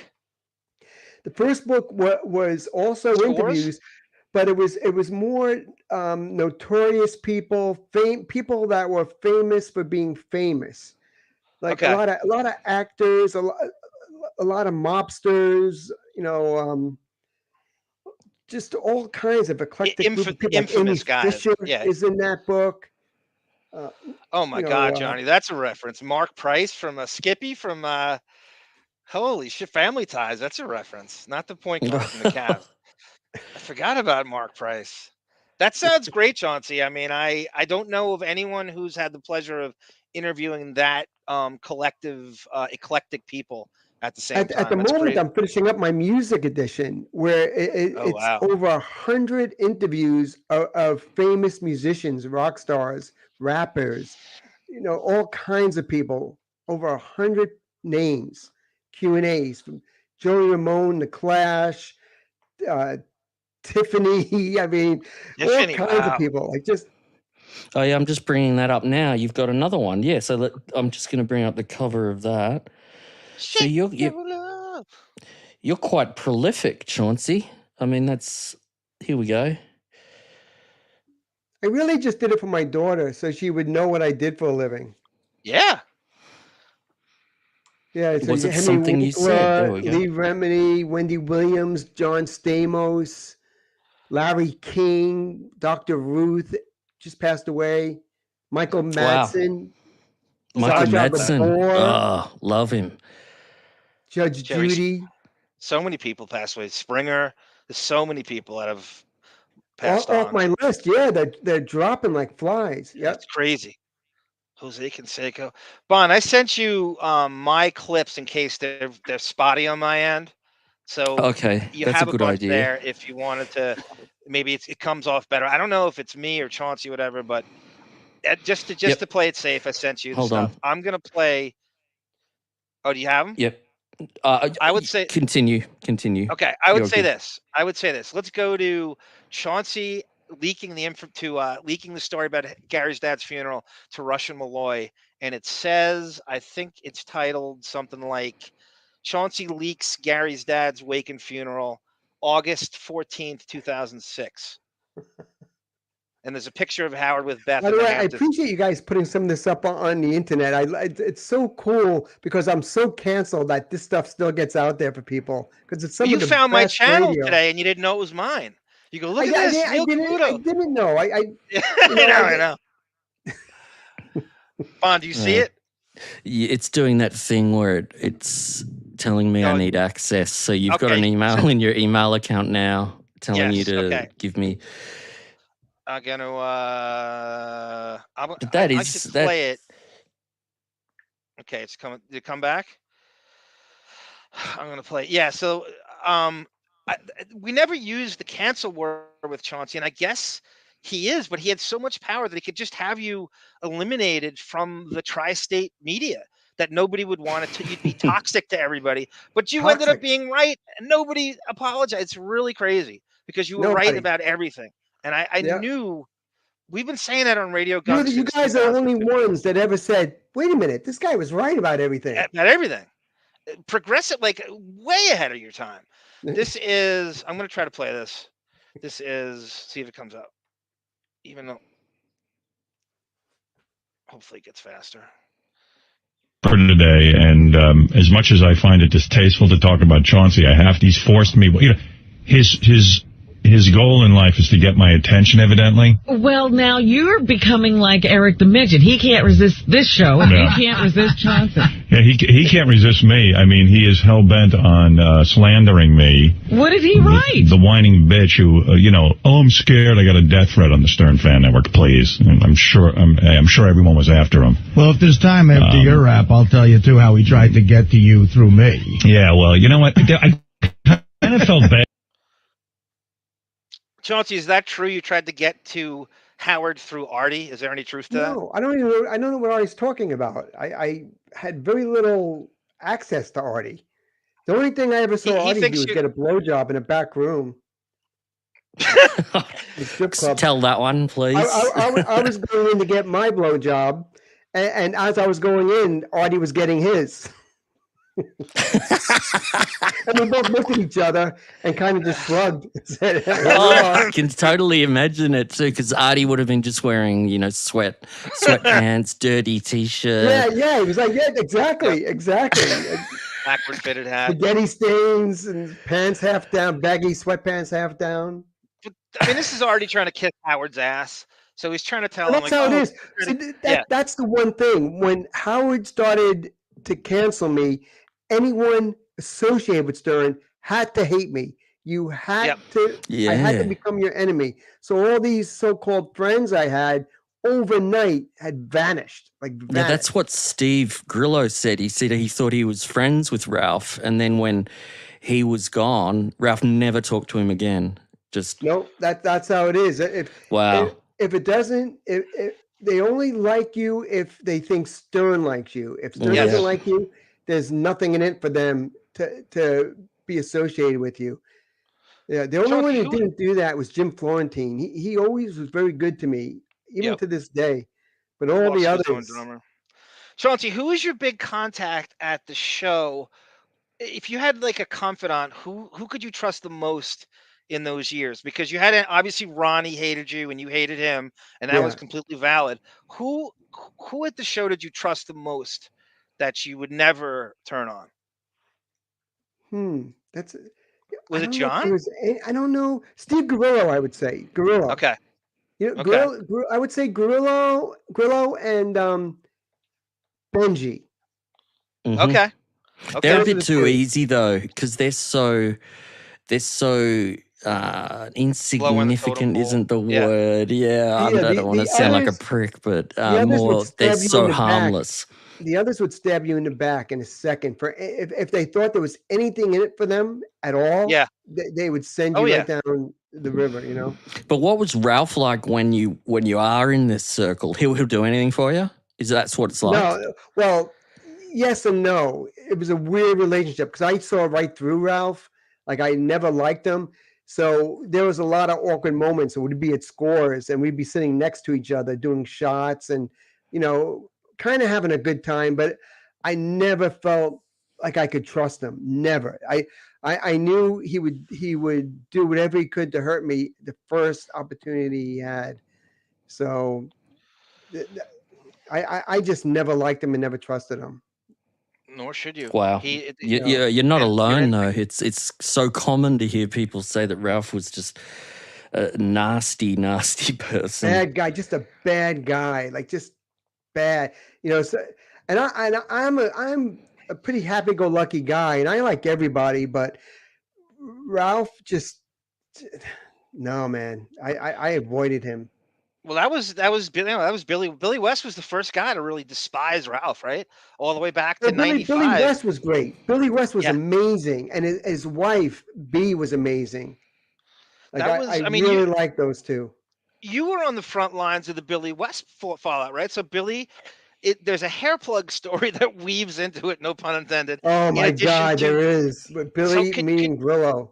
It's a weird story. Could you tell everyone the hair plug story with Billy? And that had a lot to do with him leaving the show, in addition to Billy wanting more money and them, Howard not going to bat for him. But tell us the hair plug story. Everything around the Stone Show is centers around hair. Yes, it's always hair. I know. It's always hair. Everything's hair. Well, yeah, because at the time there was a hair transplant doctor that advertised on the Stern Show. Dr. Hidzik. Oh, wow. Yeah. I don't know if you remember him or not. Well, I do. So Grillo went there because they needed somebody to give hair transplants to, so Howard could say, "Oh, look how great this doctor is. He gave Grillo this." So they did Grillo, and they were talking how great it was on the air. So I called Dr. Hidzik and said, "I'll give you free advertising in my magazine if you do that for me." He said, "Okay, we'll do it, definitely." So I bought it for free advertising for the transplants. And at the time, I didn't realize this. This all came out later, that there was no doctor at this place. What they did, the guys that would clean the office at night, the garbage men, they trained them how to do transplants, like how to take plugs in the back of your head and put it on the top of your head. So they had like a maintenance certification, nothing. They were garbage men that cleaned the office at night. Okay, they had like a maintenance crew that did overnights. Like a and he called maintenance them crew. Right. And it did me, Billy, and Grillo, and it was a disaster. And I remember how upset Billy West was because they really fucked his head up bad. And we didn't know about this until the Daily News came out with a cover story. The front page of the Daily News that garbage men are giving hair transplants. I'm like, wait a minute, those are the guys that did my hair transplant. You know? Wow. Couldn't believe it. Yeah. And so with Billy, it got so bad that he wanted to sue the advertiser, and that led to Billy wanted to sue. Billy was really upset by it. Really was upset. Yeah. And and that was it. Got so bad they didn't want him fucking with the advertisers, right? And that led to his dismissal, and they wouldn't fight for him to stay on the show. He's like supremely talented, doesn't get any better than Billy West. His talent goes on the radio, and they wouldn't. How do you not fight? He's a force of nature, and I don't say that easily. He is the best. Well, now you did with Mel though, because it was a conflict of interest, because the show's only purpose of the show is to make money, and now the last thing you want is can you imagine? Why would you advertise on a show where you're pissing off the advertiser? The guys on the show can sue you if they don't like you? Jesus. So it was really ugly. Yeah, it was really bad. No one knows that story except you and Grillo, because the Billy West stuff, everyone knows, he wanted more money and Howard wouldn't fight for him. But that was probably a bigger factor in him leaving, was really clashing with the advertisers, right? That you're right. I know Grillo was upset, but Grillo wasn't a big player on the show. He had no pull. Billy West was a major star on the show. Right. And so for him to be upset, it made a lot of waves, it rocked the boat. Yeah. Yes. There's just no replacing him. There's no replacing Artie. So when Artie, for most people in here, I think their jump the shark moment on Stern is when Artie left. There was no replacing it. Howard pretended they never filled the chair. And that's for another show too. I want to talk to you about the Jackie chair, but we're definitely going to have you back for another show on that, because that's a whole other entity and show and all the people that have come through that. But I do know you got $1,500 a week. Was it? That's what AJ Benza said. Yeah. $1,500 a week to do it. Okay. Yeah. So this is Chauncey. I want to set this up again. This is Chauncey. He threw a grenade in the henhouse. He threw a haymaker at Howard. Howard blew off Gary's dad's funeral, and Chauncey said, "This piece of shit. This is the real guy who you're spending on Sirius hardware and stilettos and lifetimes. This is who you're giving your money to. I want everyone to know this is the real Howard, blowing off your producer of whatever 30 years." Yeah. And it gets into RUSH MOLLOY, and he's forced to address it. And this is September of 2006. And for the guy in some weird way, and I saw him at a bar a long time ago, and I actually consoled him. But that's so far from happening now. What do you mean consoled him? I just, he was crying because I don't pay attention to him. And I really just don't want to get involved with him because he misconstrues and doesn't get things right. And once again, he's gone after me to get my attention by getting an article planted in the Daily News in the RUSH MOLLOY column, which is absolutely false. The fact of the matter is he calls me an asshole because I didn't go to Gary's father's viewing. Oh, wow. And he says that Beth was at the Bridgehampton polo match and broke her ankle. And that's why I didn't go to the wake. Now, first of all, let me just set the record straight because, this is important to me. And it's in the paper. It should be important to you. And that 14,000 people want to cancel their subscription because I didn't go to Gary's father's wake. Like any of my fans give a shit what I do. Well, he said that too? Yeah. So anyway, and just to set it straight, because I know Chauncey desperately wants my attention like a whining girl, but here's the real story. Gary's father's wake was from 7 p.m. to 9 p.m. or viewing. I don't know what you call it. From 7 p.m. to 9 p.m. I was set to go at 7 o'clock. I was leaving my house at 5:30. I had a car picking me up in Beth. So at 5:20, Beth was walking down the steps in our home. Wasn't it the polo match? There was no polo match. And she tripped. She fell 6 stairs, fracturing her foot and ripping the tendons in her foot. I didn't know what was going on. She was huddled on the floor crying. I quickly called Mike, who was driving me, Mike the cop. We picked her up, brought her to a hospital. And anyone who's been to a hospital, they don't exactly prove this? No, I can't prove. Well, I guess there's records of it. There would be a record in a hospital. I called Gary immediately to say I was on my way, and we're going to go to the hospital. And as soon as Beth is clear, if she's clear, we will come. We had a 2. Oh, Chauncey, what do you think about it? Now, wait a minute. Does that make any sense to anyone? No. That sounds like such bullshit.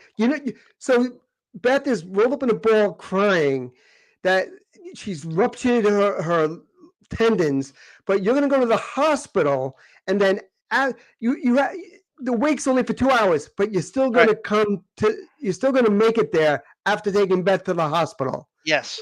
And there's 2 viewings as well. Two viewings. Right? There's 2 viewings. And you go to the other, and as if Gary doesn't have enough to do when your dad dies, his first priority is talking to Howard on the phone when he has to host this shit. Why would he want to take, you know what I mean? Like, Gary's first priority is Howard. Sounded so crazy, and yet no one reported that Howard was at a hospital. No one saw a big, tall, lanky guy with a wig on at an ER. You think that would have been in the papers? Why is Howard in the emergency room? Absolutely. Someone would have wrote that Beth and Howard were at the emergency room. That would have been in the papers. And so he drops her off. He can't go. He has how many drivers? He has chopper service, right? What is that, Chauncey? 12th Avenue and 36th Street. There's the private chopper he comes take out a of helicopter. that. Yep. He could have went. He's going from Uniondale is where this was. Fred Norris made it on a motorcycle. Artie went. Sour Shoes went. And Howard couldn't make it. He has easily the most access going against traffic. It was, and he deserved everything he got. He doesn't want to blow off, a perfect weekend in the Hamptons. And and the people at that wake are beneath him. He didn't feel like going. It was a pain in the ass. That's right. Yep. He didn't want people coming up to him and talking to him. He just didn't want to be there. At the end of the day, he didn't want to be there. Everyone there is beneath him. Whatever it took not to be there. But he goes to Ed Bradley's funeral right after that. Right. So, I mean, that's the tell of it, which he did. And Jesus, Liam Neeson, so he's so rattled. You could hear the lying intonation in his voice and the cadence. As soon as he says fact of the matter is, a lie is sure to follow, or many lies. Well, did you hear Robin? Robin even said, do you have proof you went to a hospital? Yes. This is what no. I love this because this is what we do on here, Chauncey. We go into it like the Zapruder film. We go frame by frame with all this stuff. So we're loving this. And show us the hospital bill. Let me see the bill from the ER. let me see the doctor's report. You can hear Howard is reading it off a list. Yes, all the tendons, 12 this time. He's got it all bullet pointed down. Exactly and why is it that he gets so serious about lying? Because he could have just said that happened and we went to the hospital. Why do you think he goes so far with these kinds of things? And his anger, it's almost like thou protest too much. Absolutely. Oh, yeah, because he knows that Gary's going to suck it up either way. What's Gary going to do? Gary's glad he has a job. Go ahead, Chauncey. No, nobody's going to say anything. You can't say anything.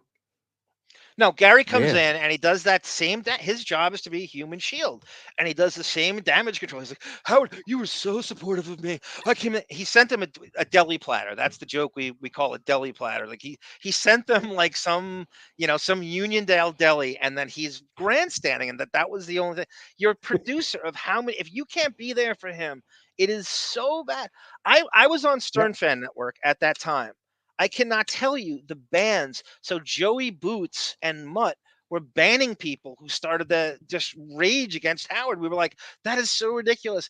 Everybody turned on him. That was a huge turning point, Chauncey, for me and a lot of people. That was a huge strike one. I remember I could not look at him I saying, spent my life exposing Stern, and this is way before Scott Salem. You know, this was the beginning of Howard, his wall starting to crumble. he's a sociopath. And it goes on, and what Bon laid out before, it really is true. The intonation in his voice, like, just can't. I believe I called you back, Gary, around 7 o'clock. Oh, did you hear that page turn? You got it, Bon. I didn't catch that the first 100 times I listened to Neither this. did I. He just turned the page. Listen to this. He turned the page. Way, and we're going to go to the hospital, and as soon as Beth is clear, if she's clear, we will come. We had a 2-hour window. I believe I called you back, Gary, around 7 o'clock when your father's viewing was occurring. Actually, you know what? Because I just want to make this clear, because this is the stupidest story I've ever heard in my life. Yeah. You were so amazingly supportive through the entire thing. We spoke the day my dad passed away. We spoke a couple of times that day. And then I had heard through the grapevine that you were coming, and you called me about 6:30 that night. I wish I had saved the message now, because if you heard Howard's voice, he's like, I am so sorry, Gary, this was very important for me. I would never in a million years miss it. I mean, it was really very sweet. And he said, it's 6:30. We're at the hospital. I'm still trying to figure out what's going on. It doesn't look like we're going to make it. I'm so sorry. So this is like a non-story. Like, it just pisses me off. Well, what's the move? Do you leave your girlfriend hurt at a hospital? Wait a second. Of course not. She had nobody with her. It was only me. So at 7:30 or so when we got done, and I was about probably an hour and a half away from Gary in Uniondale. I got out of the hospital, and basically I called him and said, I don't know what to do here. I'm very upset. I really want to be with you. I know the viewing ends at 9 o'clock. There's no... You know what's crazy about this? Howard's lies here. He's talked to Gary on the phone 7 times in the middle of a week. The son Gary, who's paying for the whole thing, couldn't be more busy. Why would he have time to talk to Howard 7 times and pick up the phone each time when he's got all these family members? It probably never happened. And the other thing it never happened, right? And what about Beth? Like, all of a sudden, her injury's not so bad anymore. Like now it's a matter of there's not enough time to get there. Well, she was just severely injured. Why is she not staying in the hospital? Why is she not? If she broke her leg. If she broke her leg, I'd still expect him to go. John, I'd still expect you to come to my mother's funeral if that happened. Of course. Yeah, I know you would. You'd say, look, this is what you would say at the hospital to Beth if you were married to her. You would say, this sucks. You've broken your leg. It's bent backwards, turned around in the opposite direction. But you know that I've got to go now, don't you? And you'd expect your wife to say, yeah. You got to go to the funeral. That's what's bizarre. It's a tiny thing. She could have walked easily. Another thing that Gary says is, I heard through the grapevine that you might be coming. Grapevine? Why is that a no-brainer? Chauncey, he just said he spoke to him 10 times. Why is there a grapevine when you spoke to him on the phone supposedly 10 times? Yeah, right. They get caught up in such a tangled fucking web. The web will weave, exactly. And this is a deli platter, guys. Like, if he sent a platter, I hope it was this good, or 5 of them, because that's probably a couple of $100 platter. But that's, deli platter. Anyway, you know what I'm getting. I think at the time I said, okay, all right, you couldn't make it to the wake. So how was the funeral? What was the mass like? You must. Of course, you probably went to the mass the next day. Or the day after. You had plenty of opportunity to do that, right? Yeah, you could have done that. You could have gone to the funeral itself. You got to remember, Chauncey, there was a progression of things. The best part about this is it lasted the whole week. So the trouble you caused permeated the entire week. This show was on a Thursday. So that article was planted, I think, on a Tuesday or Wednesday. And he tried to, in the beginning, he laid out, he said, I was trying to test the waters to see if Robin or Fred were going. So if they weren't going to go, he wasn't going to go. But they ended up going. So he was trying to, you know, I'm like, who's going? Am I going to look bad if I don't go? So Robin and Fred said they weren't going, and then Fred ended up going, and then he looked worse because Artie went and Sour Shoes went and everything, and And it shouldn't even be a question. It's Right, your producer's father just died. Right. You This have is a to be there. testament to you, Chauncey. This tone of voice he's got in it. You got under his skin.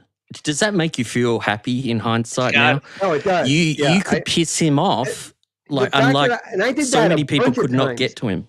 Yeah, I did that a lot of times, Sister, and I wear that as a badge of honor. Yep. Yeah. Did amazing. Did you plant the Sorry, Emily John. Stern one? No, Oh, no. yes. That wasn't me. Oh God, you should take. I wish you just took credit for it anyway. But Chauncey, this is the first time you're hearing this, right? It's got to be First time hearing what?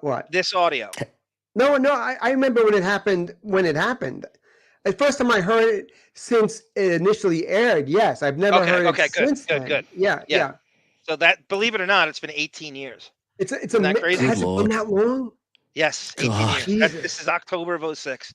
It's It's crazy. amazing what you have. It would, John, you want to know what John's got? Chauncey, imagine like about 10 or 20, 50 gig hard drives, I'll give you all anything covered you in want, dust. John. I'll John's give you got anything the you want. archives. John's been collecting this since 2015, and Sarah bought him a new hard drive a few years ago, so he's gotten modernized even faster. He might be even on SSD drives now, John. I don't know if you are, but John's got stuff that you will not find on YouTube anymore. It's epic. So John can just I call him the ferret. That's a nickname I have for John. He's the ferret because he ferrets out all this stuff, and he does it so effectively. Anyway, I could go on for hours. When I saw the stuff on YouTube, I was so excited. I'm like, oh, this is classic. I thought this stuff was done. And it was us, and you didn't know it was us. That's you the guys. best part. It's you guys. Yep. It's John had a great YouTube channel, and Stuttering John got it pulled down. John had all of this stuff up on this YouTube channel. It was like, I used to go there. Everyone went there to get stuff. And then Stuttering John actually put in a copyright claim for Stuttering John talking on the Stern Show for a clip John had. And the whole John's fault. And then John said that he didn't know it was this John here, Arms, YouTube page. That was his denial, which is classic, classic John, Stuttering John. Sunflower Dragon, Chauncey. Sunflower Dragon is a great question. Great legal Great mind. broad. This is a great broad. She goes, does Chauncey know, and when Ralph died, this is what Howard claims happened. Does Chauncey know when Beth went over to Ralph's apartment early hours in the morning after he died? If not, please describe to him and ask his opinion about why she might do something like that. What is she trying to scrub from Ralph's apartment that would embarrass Howard? Not embarrass Ralph, embarrass Howard. That is awesome. That's awesome. True story. And she's 100% right. I didn't know that, but of course, Beth went over there to scrub that apartment. Can you imagine what Ralph had in his apartment that would be hurtful? And she's got the keys. She's got the she has keys, the keys. Chauncey. What does that say? How does that... Yeah. They must have owned it. By the way, that was the other thing. When Ralph died and Howard's memorial, when he said, I told Ralph he should get insurance. Why you remember this? Does Ralph have to get insurance? Why wasn't he insured? He was your assistant for how many decades? And he's on the 112 plan, right? The 112 production. Yeah. Why would Ralph need to get his insurance? I don't know. I don't know. I think that's made up. I think he's making. I think Howard owned Ralph's apartment. That's why they had the keys, and Howard had to pay for his insurance. That's why Howard mentioned it probably, because he remembered that it cost him so much, and it pissed him off. So when he's just wasting time, Howard killing time on air, he just starts making up stuff. Oh, I told him insurance. It's crazy shit. And Howard spent 20 minutes on this.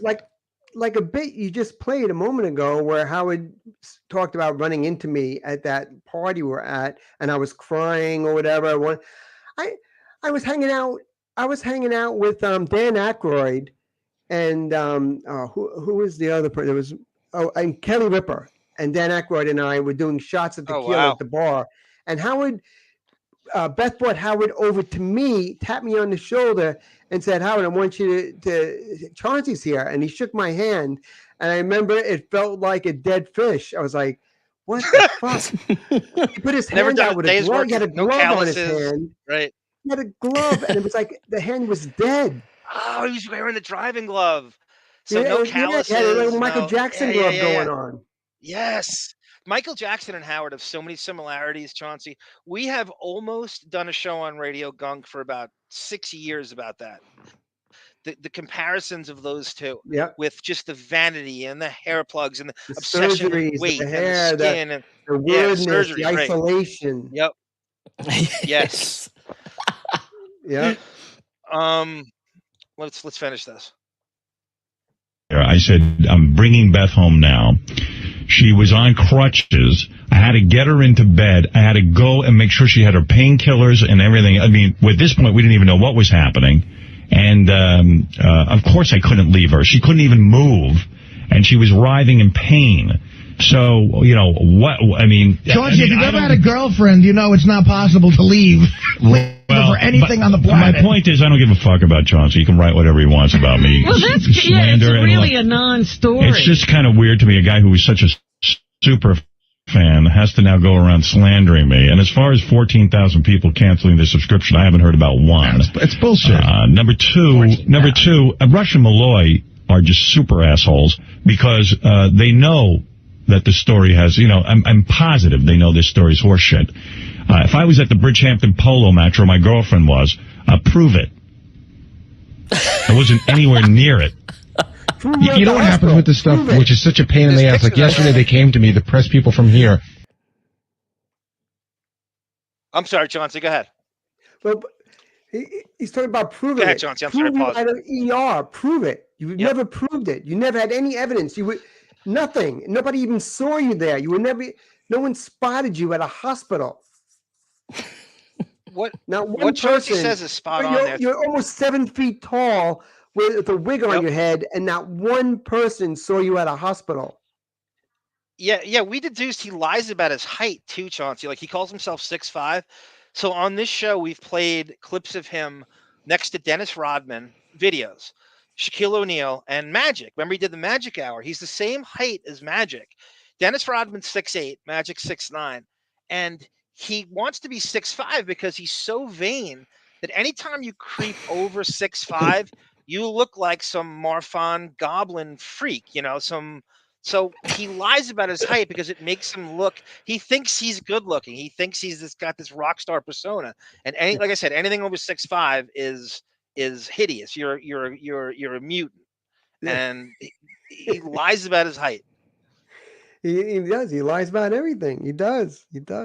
If you ignore it, you almost hope like you could call them back and reason with them and say, I don't call but you can't. back. You can't call back and reason with gossip columnists because they'll just print what you said, and it makes it a story. And and by the way, you know, I don't have to justify my relationship with Gary. I was on the phone with Gary 4 or 5 times that day. In fact, I was trying to call Robin. I couldn't get through. Right, I have those messages. Yeah, and I called Fred. I was trying to make sure everybody knew that Gary's father had died and that there was a viewing. And, I was just trying to make sure that, certain people knew.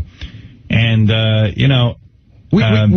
just find it so interesting that this dude is so desperate for my attention. That's a sad thing to pick up. It was an unfortunate situation. And the fact of the matter is, I stayed with my girlfriend because it was already 7:30. Because she had injured herself. Yeah, I think the impression is that the viewing went on day and night. It was a 2-hour window to get there. And my girlfriend, fractured her foot and was in the hospital. Sorry I couldn't leave. But the thing that bums me out more about this than anything is that a stranger is now commenting on or speculating on our relationship. Yeah.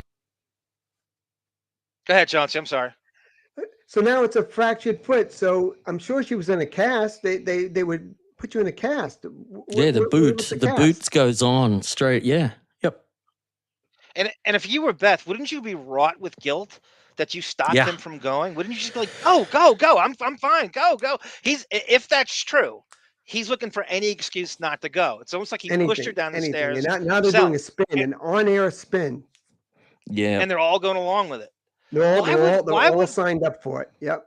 do you buy for a second that Howard called the staff and told them about he has walls of layers. You can't get him on the phone for anything. The No. SEC thing, you couldn't get him on the phone. Do you believe for a No. second he called the other staffers and told them about this? That he's No. going to do that on his own time? Nope. And that I am now put in a position to defend our relationship. Because I'm sorry, Chauncey. I'm sorry. The Go ahead. fact that I'm sorry. the fact that he didn't go to the funeral confirms that's all bullshit. Go the next day. You Why would think go if to you the missed funeral? the wake, then you're definitely going to make up for it by going to the funeral. Right. You'd be so wrought with guilt that you would say, let me overcompensate for this. I'll get you 3 deli platters and I'll go to the funeral. I'll get you a Jewish deli platter. Enough said. Because you know what? The last thing I want to say is Howard and I spoke, if not every day between the time my father died and the day of the funeral, at least every other day. And the calls were just like, hey, bro, how you doing? Are you all right? I'm just checking up on you. So, but again, I shouldn't have to even be. No, it's private. That's between you and I. I shouldn't even have to talk about should it. even My point be is aware of that. It's your relationship. Exactly. The only thing that Gary has, the only thing he has to say about Howard that's positive, and I don't even believe this, is he called him up and all he could think to say is, this is quite a bedside manner. Hey, bro, how you doing? Hey, man, how you doing? Click, hangs up on him. Hey, bro, how you doing? That's all he's got. He can't even expound on. This is such bullshit. This is worse than I mean, I knew he was lying his ass off. Now I listen to it with Chauncey. It's worse than I even thought. And the thing Chauncey says about the hospital, the way it works, and Chauncey knows this better than anybody in New York, is you have paparazzi all over, hanging out at hospitals, hanging out at hotels, especially the Hamptons. There's only one hospital you could use. Do you really think he went to Brookhaven Memorial in Patchogue? I don't think so. With her, they would know. Had one of the nurses or somebody in the waiting room would have said, "Yeah, I was there. I saw Howard." Yes. Nobody backed up his story. Nobody, because it never happened, and she never broke a leg. Before I forget, because of hospitals, how privy were you, Chauncey, to Deborah Stern and the OD at the Jingle Ball thing when she was 14? Yes. Do you know that story? I knew about it, but I didn't have. I didn't. You can imagine how fast the walls came up around that. Oh God. Yeah. Allegations of her taking ecstasy is what we're talking about for everyone listening. Allegations she got wasted. And Howard had to go there and his wife was there and they got in a massive argument. And Allison was there, right? And then it was squashed. No one ever heard about it again. This is what we're... Like the argument going, you're trying to play hero dad and you're taking him to M&M concerts and you're trying to upstage me and you've gone so far. You let a 14-year-old take ecstasy and now she's OD'd. Look at this shit. And I think she really lowered the boom. And apparently the security overheard this and then leaked it to Opie and an Opie and Anthony listener was working in the hospital and they leaked that to them. And that's how that went down. That they were actually I believe it. I completely believe it. Yeah, and that's another reason why I don't believe Howard's story here, because somebody would have leaked something. Yes. Nothing was leaked. Nothing was leaked. Nothing. How Beth has a broken leg in the hospital, and Stern took her there and that would be in the newspapers. Yeah. Nothing. Yeah, you're right. Zip. And he's acting like he's a Southampton EMT. I'm putting tourniquets on her and shit. He doesn't do anything. He will not lift a finger for anybody. No, do you see him playing, doting husband and not a chance? The point is that this story is a complete fucking fabric. No, sorry, John. No, go ahead. Play John. it. This is good. Play it. He goes, fucking fabrication. And by the way, when somebody says I've gotten to the point now when anyone says non-story, that means they're lying. Like that means it's true. That means it's a great story. I hate non-story when someone says that. Yeah.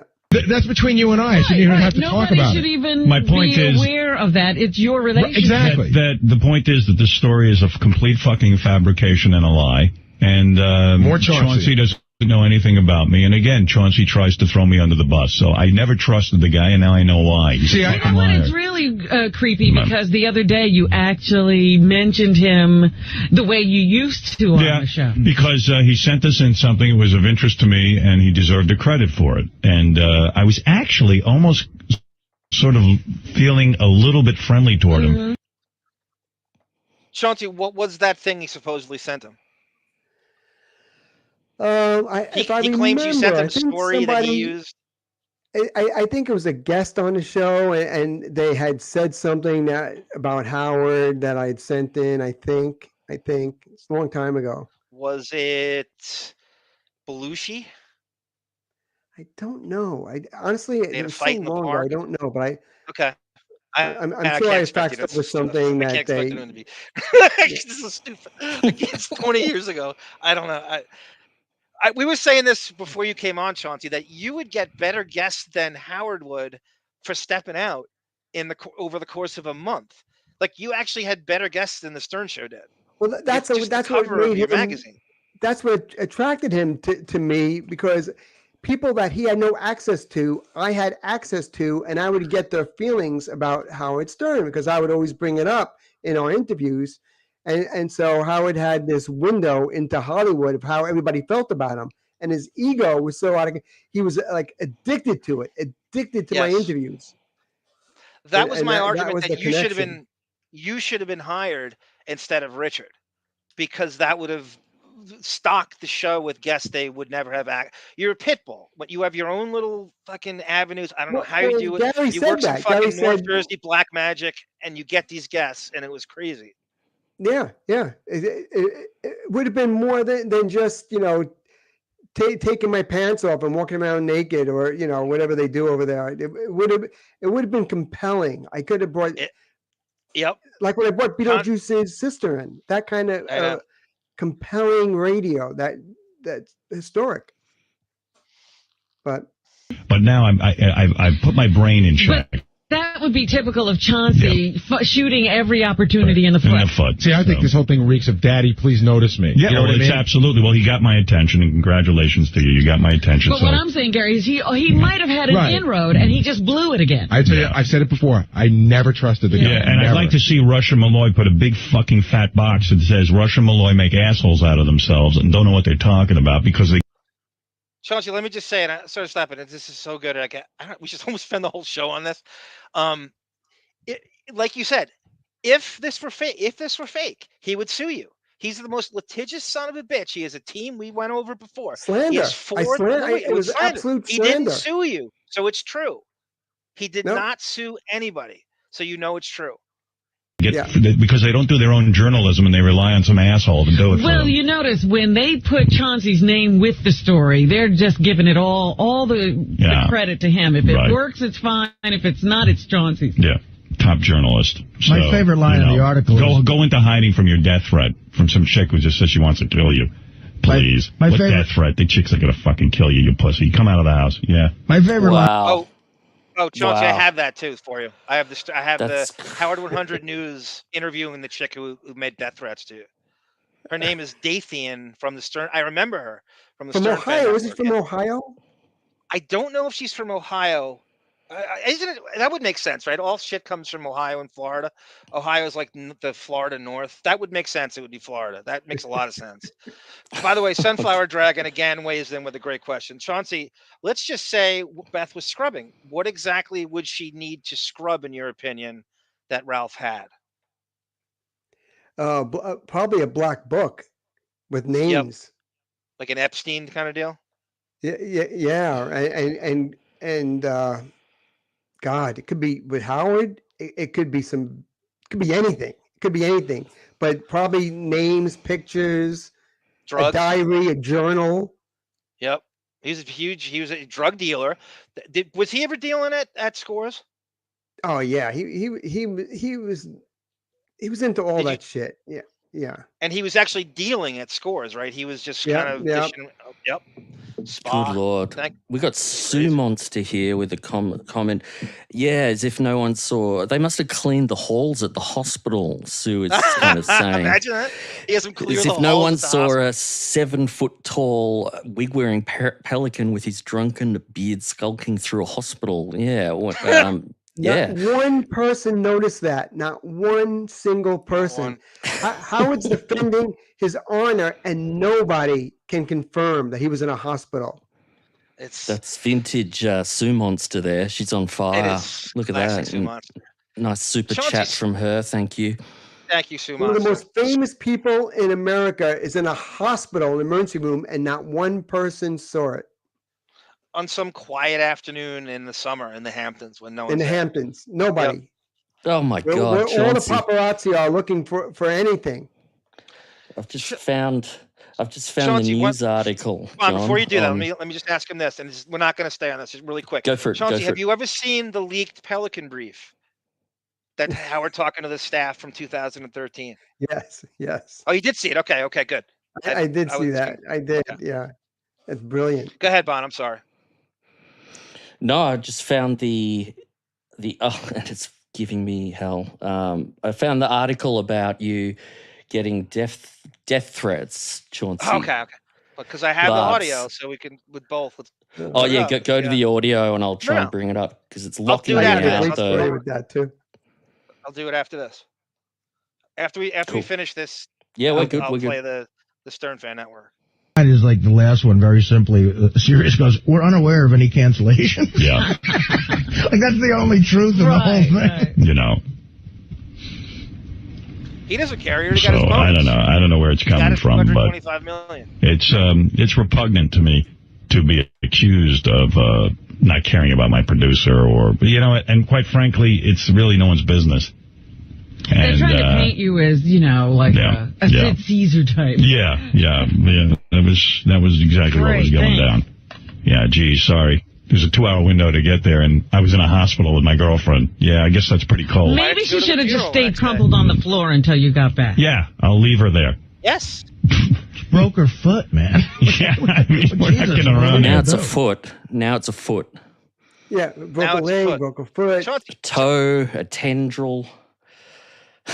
Chauncey, Howard employs a staff of how many people at 17 Squabble Lane, would you say? Cooks, assistants, Laura, Mike the cop. Like back then, how many people could have tended to her while he went? Yep. He had a team. Maybe there have been 5 people that were very close. The driver, the bodyguard, assistant. The people that were very close would probably be around 5. Was Trump's Norma Laura Lackner, Howard's assistant? When you were talking to Trump, that Norma, so that's like his executive assistant. Yes. The gatekeeper knows where the body. Yeah. Okay. Yeah. Because he brought Norma up like she was a household name. He was like, "You talked to Norma. Norma took care of you, Chaunce." Norma passed away, but yeah, she was the gatekeeper. You didn't get to Donald without going through Norma. Okay. She was with him since he was like a teenager. Damn. So she was Fred's assistant? She was around forever. Fred Trump's assistant before him? Quick question, Chauncey. After you went to print with that story about the woman, did Trump sort of X you out of his life? You didn't talk anymore? We didn't talk anymore after that, yeah. There you go. Much like Howard, there you crossed him, and then it's like, fuck you, yeah. So you know what, though? I never gave a shit. Like, I never cared. You didn't. You definitely didn't. I really never cared, and that's what made me who I was. I didn't kiss anyone's ass. If I had a story, and it was a good story, I was going to publish it. I didn't care if by not publishing it, it would advance my career. I didn't give a fuck about anything. You're such they say imp, like Mr. Mixoplick from the Superman world. You're an absolute ballbuster, troublemaker of the highest order. And it made for the best rating. And we did not appreciate you at the time. We just did not appreciate you. I do. Until you lost me. I know. Imagine today the shit I would have on Stern. Oh my God. Antagonist I could be on that show. No. But I tell this to Bon all the time. Every time I'm going through all the years and years and months, you always come up in the most salacious, best of ways. It's crazy. Every time there's something interesting, you're even if you're calling in, for Christ's sake. Every morning from, I want to say, 98 till about 2003 or 4, you pretty much called in 80% of the mornings for a good 20-minute call. Yeah, and I remember the orange shirt call. Howard wore an orange shirt to a party, and I did a whole thing on it. Well, with the plunging Never could neckline. find that. We were at Yes. do you remember the orange shirt? Yes, the plunging neckline. Of course I do. Yeah. See And if I with the can find a shaved picture. chest and the of course I do. That would have infuriated him. I think we'll all agree Aquaman's the only one that should ever wear an orange shirt. We all agree. It's the biggest fashion faux pas of New York celebrity history. Howard coming to a party with an orange shirt on. And it's with McCartney, isn't it? It was like the Seinfeld's puffy shirt episode. Yes, yeah, puffy it's like. shirt. Yes, is it with Paul McCartney? Oh, when McCartney What's blew him that? off with. You talking about? Is he wearing it with Paul McCartney? That shirt? No, it was some Cindy Crawford was having a private party at her husband's bar in the city, and I was invited, and Howard was invited, so we're all just there. And he came up to me, and I just started laughing. He goes, "What's so funny?" I said, "Oh, you're wearing an orange shirt." You see, he's so insulated. He has so many yes men suck ups around him. He's not used to anyone even giggling at him the way you did. You know what I mean? Like he gets his ass kissed so much that would rattle him for months. You just giggling at him like that. Even I remember one time even doing a thing about Beth's face. She had a vein. She had a blue vein on her. I've seen that. Yeah. There that was great. That's it, Bon. That's crazy. Herself over that. How is there it is. That's the orange shirt. Look at the plunging neckline. Yeah, yeah, that's it. Look at Howard's eyes there. Look at Howard. Party, but that's the shirt. God Yeah, damn it, Bon. Good find. No, who's that in the background The there? orange shirt. No. No more lonely nights. The orange shirt with the Will Ferrell hair. Richard Farrell hair. I'm sorry. Yeah, look at that. Dick Farrell. God. Here we Wow. Oh, look at that shirt. Oh, look at the cuffs. Yeah. Oh, God. Cafeteria worker or a janitor, like a janitor in a grammar school. It's so Or bad. the gardener. If you're like Look a how gardener, big we wear that pocket around the is. property. Oh my God. Not just Howard. You know what's funny about this picture? Paul McCartney, of all people, needs credentials to get into this place. He's got a fucking media credentials around his neck. We couldn't possibly recognize he's got media credentials on. Well, maybe that's true because if this is the party I was at, I didn't know he was there. So. Oh yeah. Story. It's endless. But endless it really, my point in bringing it up is that this guy wants my attention so badly. It's over, dude. I don't want to. I'm not. It's like breaking up with a chick and she won't leave you alone. And this guy's like the ultimate chick. Like, get over it. Go on with your life. Stop listening to the show. Whatever it is for you Howard, to get over that is an impossibility. He doesn't have a life. Evidently. So, you got my attention, okay? Good for you. There it is. Well, the only thing left to ask is... Don't write about the Stern Fan Network. I thought they were all trying to kill you, asshole. Give him a nice plug. There. He's looking for his more death threats. Here you go. Even the Stern Fan Network has written, well, why are you reading it? I thought they're threatening your life. He went to the police over it. Oh, my God. Talk about a puss move. I mean, Jesus Christ.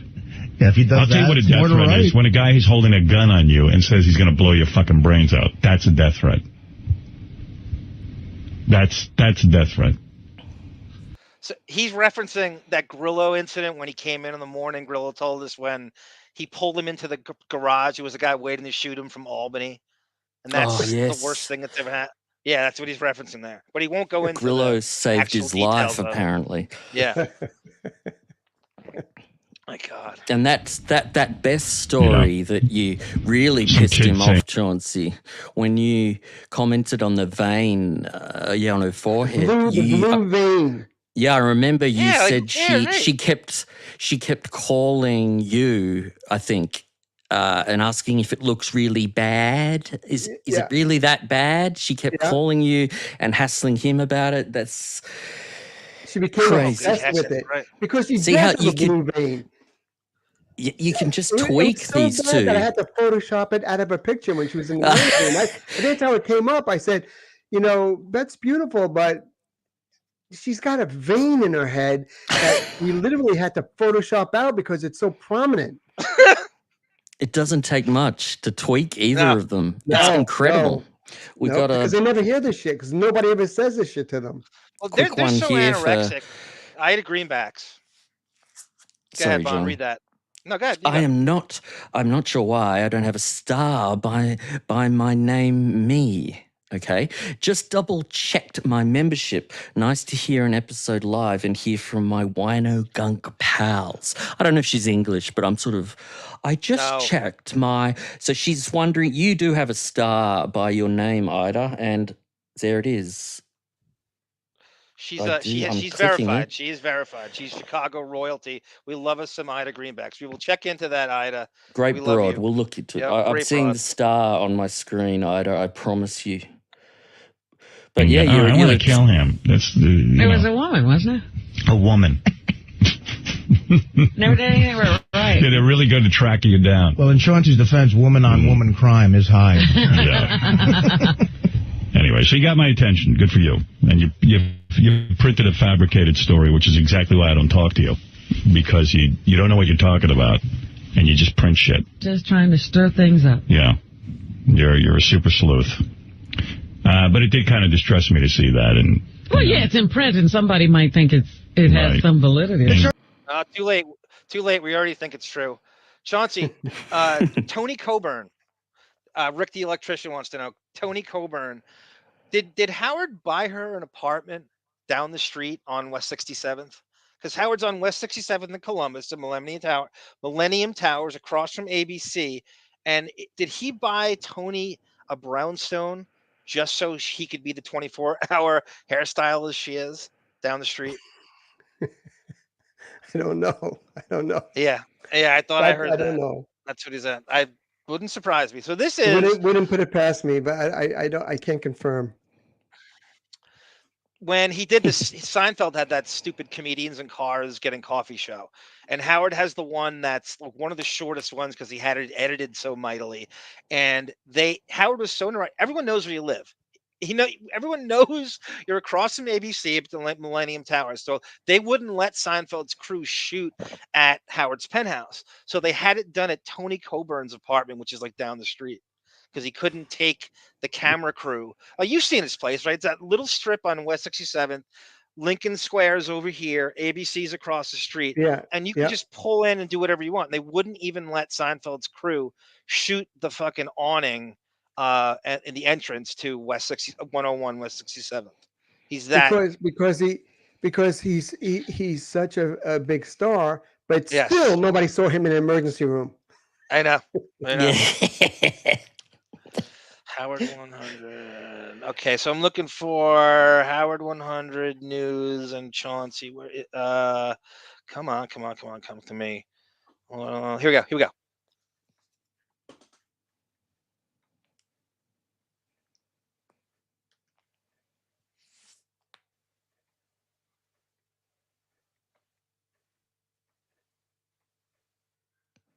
Thinking music. Oh my God.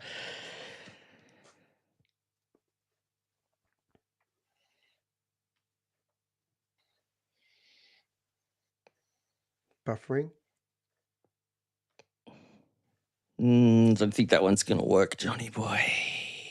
Now she is facing criminal charges. Cutting out for you guys? Here we go. Let me bring it back in. You just started, and then you pulled it. So just. Oh, you got it, Bon? Yeah, just let it play. Oh, God. You got it, Bon? Yeah. Okay. Exclusive. It was not a death threat. It was not me telling him, I'm coming to kill you. When joking around about the Stern Show gets serious. A few days later, I got a summons in the mail and letting me know that I had been charged. Daethian, as she goes by on the Stern Fan Network website, speaking out for the first time on being charged with making a terroristic threat against Chaunce Hayden. And she's talking only to Howard 100 News. I was just sick, I thought that my wife was going to be completely ruined and that I was going to end up losing my job and going to jail. It has been a rough few weeks for this 30-something Stern fan who lives in the Midwest. Howard 100 News agreeing not to reveal her true identity because neither her employer nor her family knows she's in trouble. Then my employer finds out about it. I don't know what the repercussion to that would be. I would be absolutely mortified if my family found out about this. You know, how do you explain to them that you're being accused of being a terrorist, basically? Daethian, like a lot of Stern fans, likes to talk trash on the Stern Fan Network. So when Stern Nation nemesis Chaunce Hayden made some disparaging comments about Howard Stern on the Fox News channel in January, Daethian figured she'd give Chaunce an online piece of her mind. I was able to get on the Stern Fan Network and immediately post my anger without having any time to sort of cool off and think it over. Daethian tells Howard 100 News the message she posted about Chaunce Hayden. Basically, the subject title was "It was time to kill." I don't want to mention his name because I don't want to give him any more airtime. But it's time to kill him, and someone should shoot him in the head. Is it a death threat or is it a joke? Apparently, not everyone thought it was funny. The following Monday, I get a call from the Bergen County Police.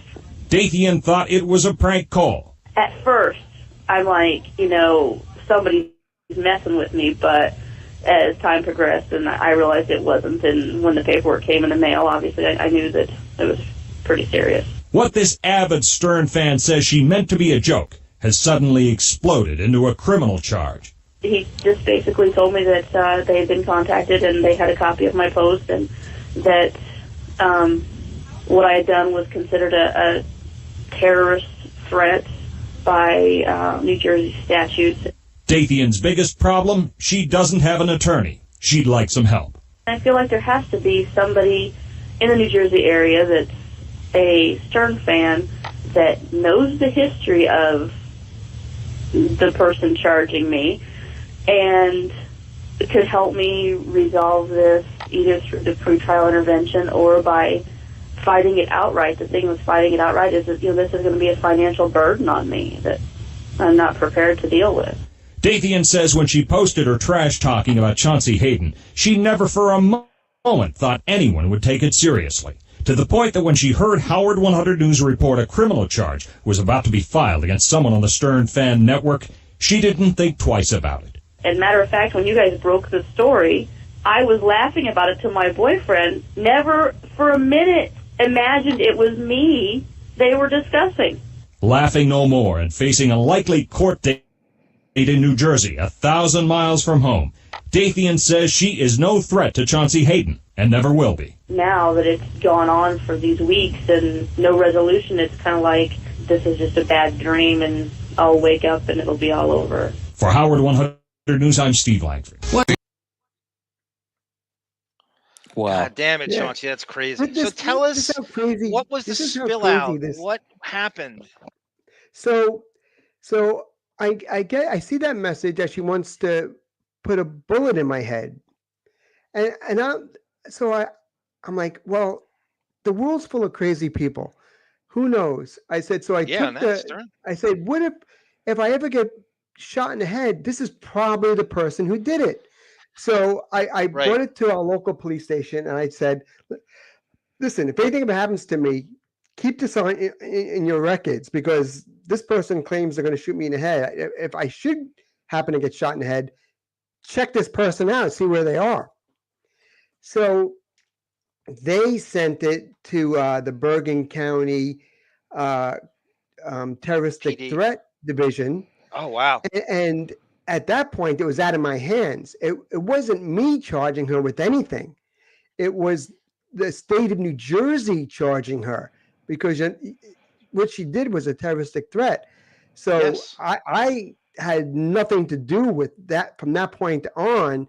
And in fact, they had called me and told me that they'd sent detectives to our house and said, we need you to tell us that this is a joke and that you weren't serious. And Joe goes, oh no, if I ever see him, I will absolutely put a bullet in his head. Whoa. And they said, you don't understand what we're saying to you. Whoa. We need you to tell us that this is a joke. And she said, no, I'm serious.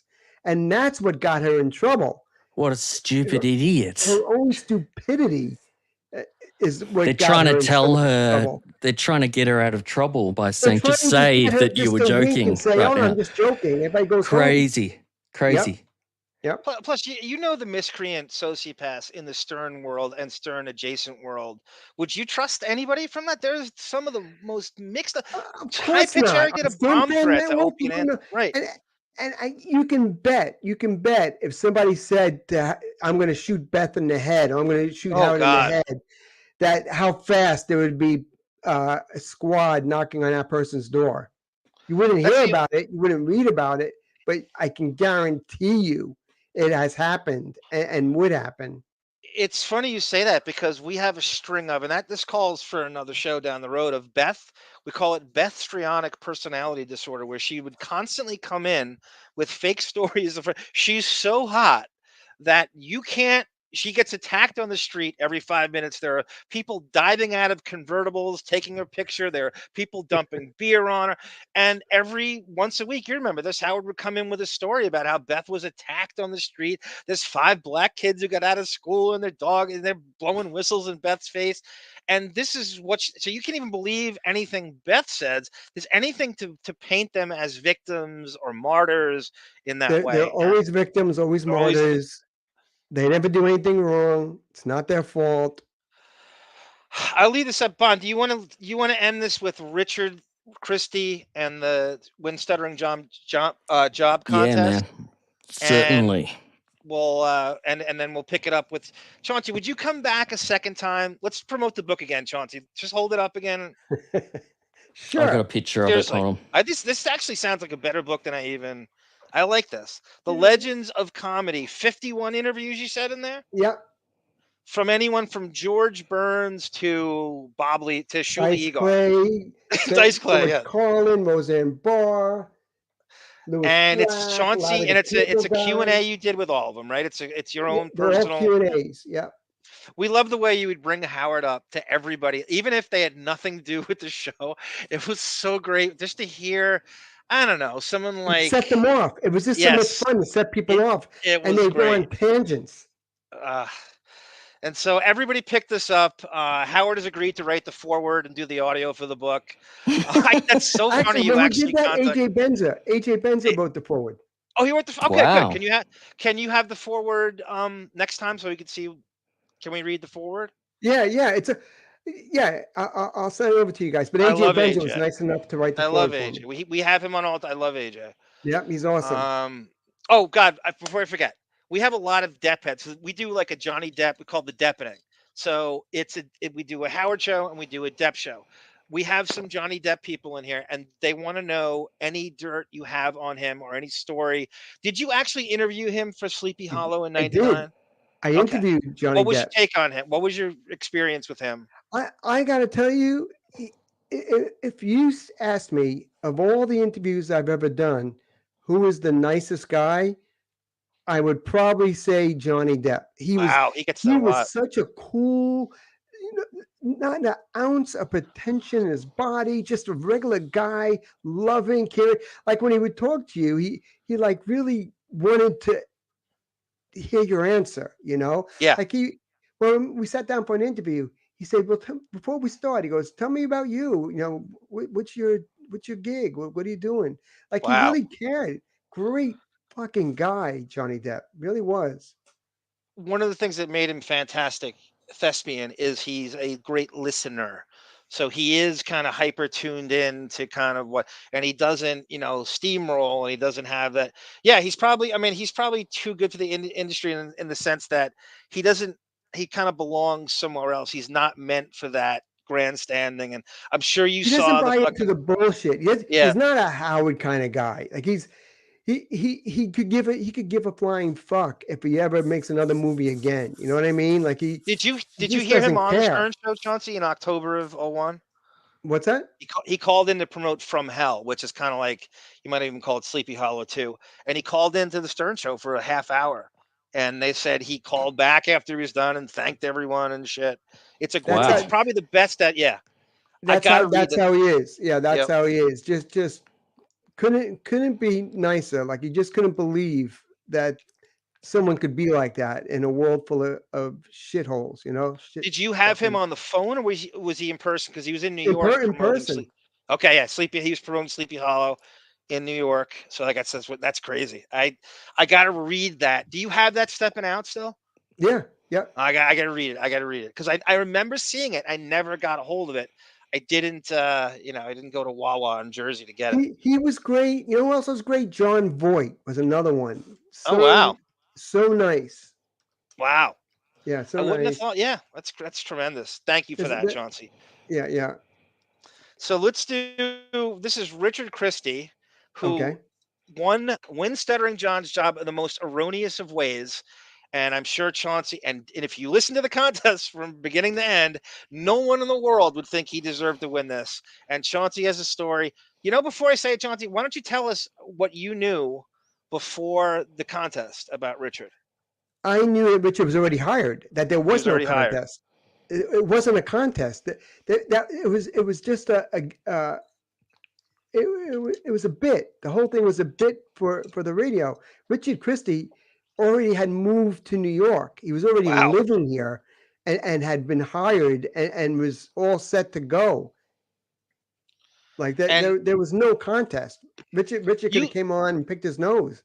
He won. You said that Howard told you, not in confidence, but maybe it's the same thing where he gave you that gay massage, that like at a drunken night, you guys were out in the same place, and he kind of whispered in your ear, and he was something like, "Oh, I already hired Richard. That's not even." And he told you this, but I think he was drunk, and he doesn't remember telling you that. This like was he did not want to tell you that party. This was the same party where he had the orange shirt. He came up to me and he said, "Oh, you know, Chaunce, you had a real good week. You know, really was happy with all the stuff you did." He goes, you know, we already hired. Richard was hired. Like, you know, you knew that, right? And I didn't know it then, but I found out later. I'm like, oh, he goes, yeah. He goes, but we're probably going to give Sal a job too. He goes, I think we're going to bring Sal in, but he goes, because Sal was my pick, but Richard had already been, you know, offered the job and took it, you know, before he even, you know, the show, before we even did the contest. And this is after you accused him of fixing it. So you were right. And then he's just telling you, oh yeah, he was hired. It's fixed. Yeah, that was what you had. What there's real and then there's real. What Howard said on the radio was mostly never real. Right. It was always bullshit. That's why so many people would get flustered on the show, because you'd be talking to him in 1 second, then you'd be on air and it'd be a whole different thing. You know, it was all bullshit. How about win Fred's money, Chauncey? I mean, Fred never went first, right? He'd always go second. He did the thing where he would fake listen to music in the soundproof booth. He would answer the questions before the question was even answered. He never lost. Like, that had to be fixed, right? There's no shot in hell that wasn't fixed. Of course. And I'll give you another example. Do you remember the beauty pageant against Howard and I when we had I have that here, yes. And then it turns out that Howard paid the judges to come up to the studio. All the judges were paid money to vote for Howard. Or the losers, right? Playing Battle of the Bands. They never lost. That's not all the judges just happened to vote. Everything's unbiased. Pretend. It's all make-believe. It's all pretend. He's such a control freak. He would never leave anything to destiny in the fans of the hands. He's such a control freak. He would never let them dictate anything. Ever. No. Okay, so this is Richard Christie versus Chauncey. And Richard's doing the, I don't know what happened here. See, I made the mistake of complimenting him, telling him he was doing a good job, and right away Chauncey, who tried out for the job, wrote a letter to howardstern.com, which is posted up there. What did he say? That you're trying to swing the vote? He's saying, oh, there's a love fest going on, and you're in love with Richard Christie, and this contest is fixed. And I'm like, well, wait a second. Hey, the guy had one day on the air, he was good. And I said he was good. Same way I told Chauncey the days he was good. Yeah. But, man, I mean, it is heating up. I was reading on howardstern.com this letter. It is frightening. Maybe we don't want Chauncey here for other reasons. And, yeah, I know. I don't think I mean, it's the dude is no. because he's got a. I mean, it's like, whoa, I compliment the guy. The guy had a terrific day, that's all. The dude is working because he's got a bit for us, Tay, and he's got another kind of, I guess, like a game. Yeah, You've done more homework than you really needed to do. Yeah, I was here till about 3 in the afternoon yesterday working on stuff and just been real busy. Want to make sure I got plenty of material. This is something that I think is going to become a major part of the show. This is his, well, you listen to this. What? Cliff, go ahead. Yeah, the only thing funny about this guy is his Rube accent in all actuality. I mean, come on, this guy's like totally boring. He doesn't even have... Is that Joey Boots on the phone? No, it's not Joey. Solar. My name's Solar. Dude, man, So the callers are backing up and they're saying, "Well, it's sputtering on me again." Let me just do the second one here. The callers are calling in and saying, well, "How is Richard winning? I don't even remember him. What's happening? This is crazy." Yeah, and not only did he no win, Chaunce, personality, he got he just is thousands of dumb. votes. But he got, according to their bean counter, he got thousands of votes more than Sal did. Which it's even so. What he did was, and I found this out. He was in a death metal band called Iced Earth. Right. So he put out a thing to his fans and he had them flood the voting so they could have like a paper trail statistically. Oh, he did get the votes because they had already fixed it. But nobody who listened to that contest would say, yes, Richard's the guy. Nobody would say it. I don't know anybody. Exactly. Like who would listen to Richard Christie and go, that was the most amazing radio I've ever heard.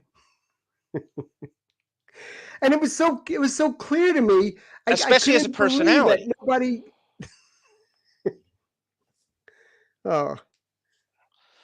As a personality, he doesn't even belong. Like I could see him maybe doing technical Scott the engineer kind of thing behind the scenes, but as a personality, what it made no sense. All right, hey, thanks, Chaunce. Hey, by the way, everybody loved Beetlejuice's sister last night on TV. Yeah, you did well, man. You're just a little crying bitch, though. You didn't have a good week. Yeah, I mean, I don't know why you'd freak out if somebody else has a good week. I'm competitive, man. I'm competitive. I want to win. You know what, Chaunce? Your staff revelation should have been where Howard lives. Thank you. All right, take care, guys. Chauncey gets nuts because I said that the guy this week was pretty good. Yeah. And he gets into a mad tizzy. The fix is in. And then yesterday he didn't have a great guest, and then I wasn't so good, and Chauncey calms down. Right. Can I say one thing about that, and I'll hang up about Rich Christie? Yeah. You know what it is, Howard? You sold him way too hard before he deserved to be sold. What? I sold you. I told everyone I like it. No. You played. I love his stuff. I'm sorry. We played. If you had some stuff, we played. Yeah, I mean, whatever you had, I played. No, your fans are like sheep. And when you say this is the guy I want, and you're out of your mind. What, Sal? I was so complimentary to Sal. Dan, the song parody. And Dan, the song parody man as well. Chauncey, not like this. If he sold him too hard with nothing, you'd have a complaint. But Howard was reminding the audience of who he was with stuff that he produced that everybody knows. But it's only you had no such material. The contest has 5 aspects. It was his first day, Chauncey. You're out of your mind. You can't criticize a guy his first day for only having song parodies. What did you have your first day? My song parody. Well, okay, so that's all you had. But you only had one. And now the guy's had a guest in here. He's had bits that he's written and song parodies and games. Wow. So Chauncey, what you said is spot on. He oversold him to the point it was obvious. It didn't nothing. Howard, I remember that so vividly. I'm like, what is he watching? Richard, what? And he was just laying it on so much that it became everything you said was spot on. And it wasn't like you're saying I'm the best guy. It's like, why him? You're right, right. And he and like you said, I didn't realize he moved there. I thought it was the worst week of anybody. Yeah. And it was just so over the top. But that's when I found out he had to do that because this guy was already hired. This is a Johnny Depp fan from our midst who's this is like someone who doesn't. Howard is just an asshole. His whole thing is to berate and belittle, not to mention just rotten, inappropriate comments to his guests. His little sidekick Robin, spelt wrong. Good for you, Judy. Is just as bad. Richard's breathing. I did like Richard. Dick and balls repetitive. Yeah, the Dick and balls repetitiveness. We're gonna do a thing, Chauncey. Soon it's going to be in the next few shows of Richard streaking through the Cosmopolitan launch party at Sirius. He literally went nude outside of their little compound and ran through this gaggle of women launching the Cosmopolitan channel. How the hell that's not a human resources issue where they would shut the whole thing down tells you all you need to know that Howard is a partner. How the hell they were allowed to continue after that. The guy got naked and ran through unwilling women outside of their thing. They have nothing to do with the Stern Show. How the hell they didn't have all that levied on them of the terms of consequences? That proves he's a partner. I have no doubt. Yeah. Chauncey, hey, David, are you with us still? Oh no, he's just been mute. Yeah, I'm here. I'm sorry. I'm just here. listening. There he is. He's the composer, Chauncey, that did your. Those are my hands your at the Joe piano. Jackson. Sorry, I've just been listening. Oh, I didn't okay. want to jump in too much. Sorry. It's fascinating. That's all right. Though. David, you have a question or two for Chauncey before we play him out with your. Yeah, my only question was about that who was better looking contest, because I remember it was so weird that like all of a sudden all these people who worked at magazines and like they really put some organization into it as if it was totally stacked and fixed. So I always wondered if it was fixed, and clearly it was. Right. I didn't realize it until the end of the contest when one of the women that they brought up said, when do I get paid? Right. I said, what? Wait, what? She goes, when do I get my money? I'm supposed to be getting paid?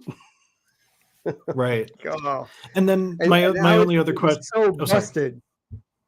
Right.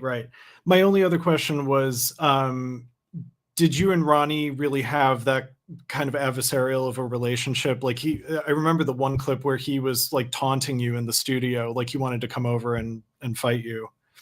Yeah. Actually, that episode, I actually think I was the one taunting him. I kept saying, goodbye.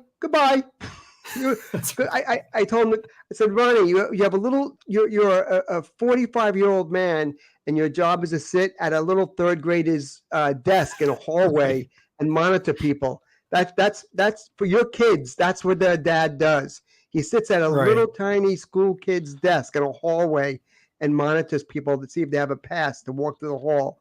I said goodbye. And for entertainment, you hang out in a strip club for the free drinks. I said, you're a disgrace. I said, you're a disgrace, and your kid should be ashamed of you. And he could see steam coming out of his ears. Like he wanted to fight me so bad, but he knew he'd lose his job if he did. So it's to, I guess, answer your question. Yeah, he hated me. We hated each other. Yeah, but he really hated me. We got Casey to admit that he was the real security. That if shit went down, you really think Ronnie's going to stop Chuck Zito if he goes off on someone? Like, no, yeah, I used to laugh at Ronnie. He would sit, and I'm not even joking. It was like a little desk, like a little desk that you would have in grammar school. And in the hallway, and just make sure that whoever was in the hallway was supposed to be there. I said, dude, that's your job. Yeah, bring Chauncey in. Years. That's all I know. I went there every night, had the free meals, I had the lobster, I had the drinks. He sat me down with the girls. I lived the life that you're living now for 3 years, and so I know exactly what you're talking about. I don't pay for anything, right? You don't pay for anything, no. Oh, okay. I know for a fact that you don't pay for anything. How do you know for a fact? Because I played the same game for 3 years that you're playing now over there. You're such a liar, man. You make up things in your head. Do you pay? Yeah. Oh, now you're lying. Now you're a liar. Do you pay for drinks? Chauncey, he doesn't pay anything. No, right? no, of course not. What he really expects you to believe? Oh my God, that must have enraged you when he tried to inject himself into that score scene. That must have enraged you, meaning that you'd been there for so many years. I was out by that point because Howard put out that I was writing a movie about scores, and that was that's for a whole nother episode, but the scores movie. So I was no longer going to scores at that point, and Ronnie came in to take my place. Chauncey, were you ever approached to do like a Netflix like mini series on scores, like a documentary mini series, or Amazon or something? That would be great. Have you ever been approached for that? Would be great. It really would be great. This between me and AJ, we have. I don't know how they haven't done that yet. Yeah, you got AJ, you got Grillo, you got. They should do like a mini series. Like you should executive produce. I know you know people. You should fucking do that. Would be phenomenal. Like that in the Viper Room, like a I don't know, like a full season of it. Well, that would be unbelievable. In the 1990s, Scores was like Studio 54 in the 70s. Yeah. Do you remember it was in Copland, Chauncey? In the beginning of Copland, when Michael Rappaport's coming out and they're celebrating his birthday, and he drives drunk over the bridge, and then that was used in fucking Copland. It's just nationally known, like it was, and that's why the Stern show was. Do you think Lonnie was paying Howard, by the way, and Chiasano? No. Lonnie was giving Howard, all the blowjobs he wants, all access to anything he wanted. Like it was a candy land for adults. And Howard knew he was protected. Howard knew he could go there, get blowjobs, fuck the girls, and nobody would know. Nobody would ever. No one would say anything. Nobody would say anything. He was safe there. He knew he was safe. There was a story about some girl who had known who had a history with Howard, like you're saying, and Beth got wise to it, and she dragged him out of there. I think it was like, I don't know if you were there that night. It was like 2002. And I think a lot of the staff was there. Like Beth was like, whoa, what's this? And she just fucking dragged them out of there. Oh, I didn't know that, really. Yeah. Yeah, it's an audit from 02. I remember the night things changed at Scores the night that 2 employees were killed in the lobby. Did you guys remember that? I remember it, yes, but you know it better than I do. Tell how that it was after hours. They had just locked the doors, and they had thrown out this Armenian guy earlier in the night because he was being an asshole.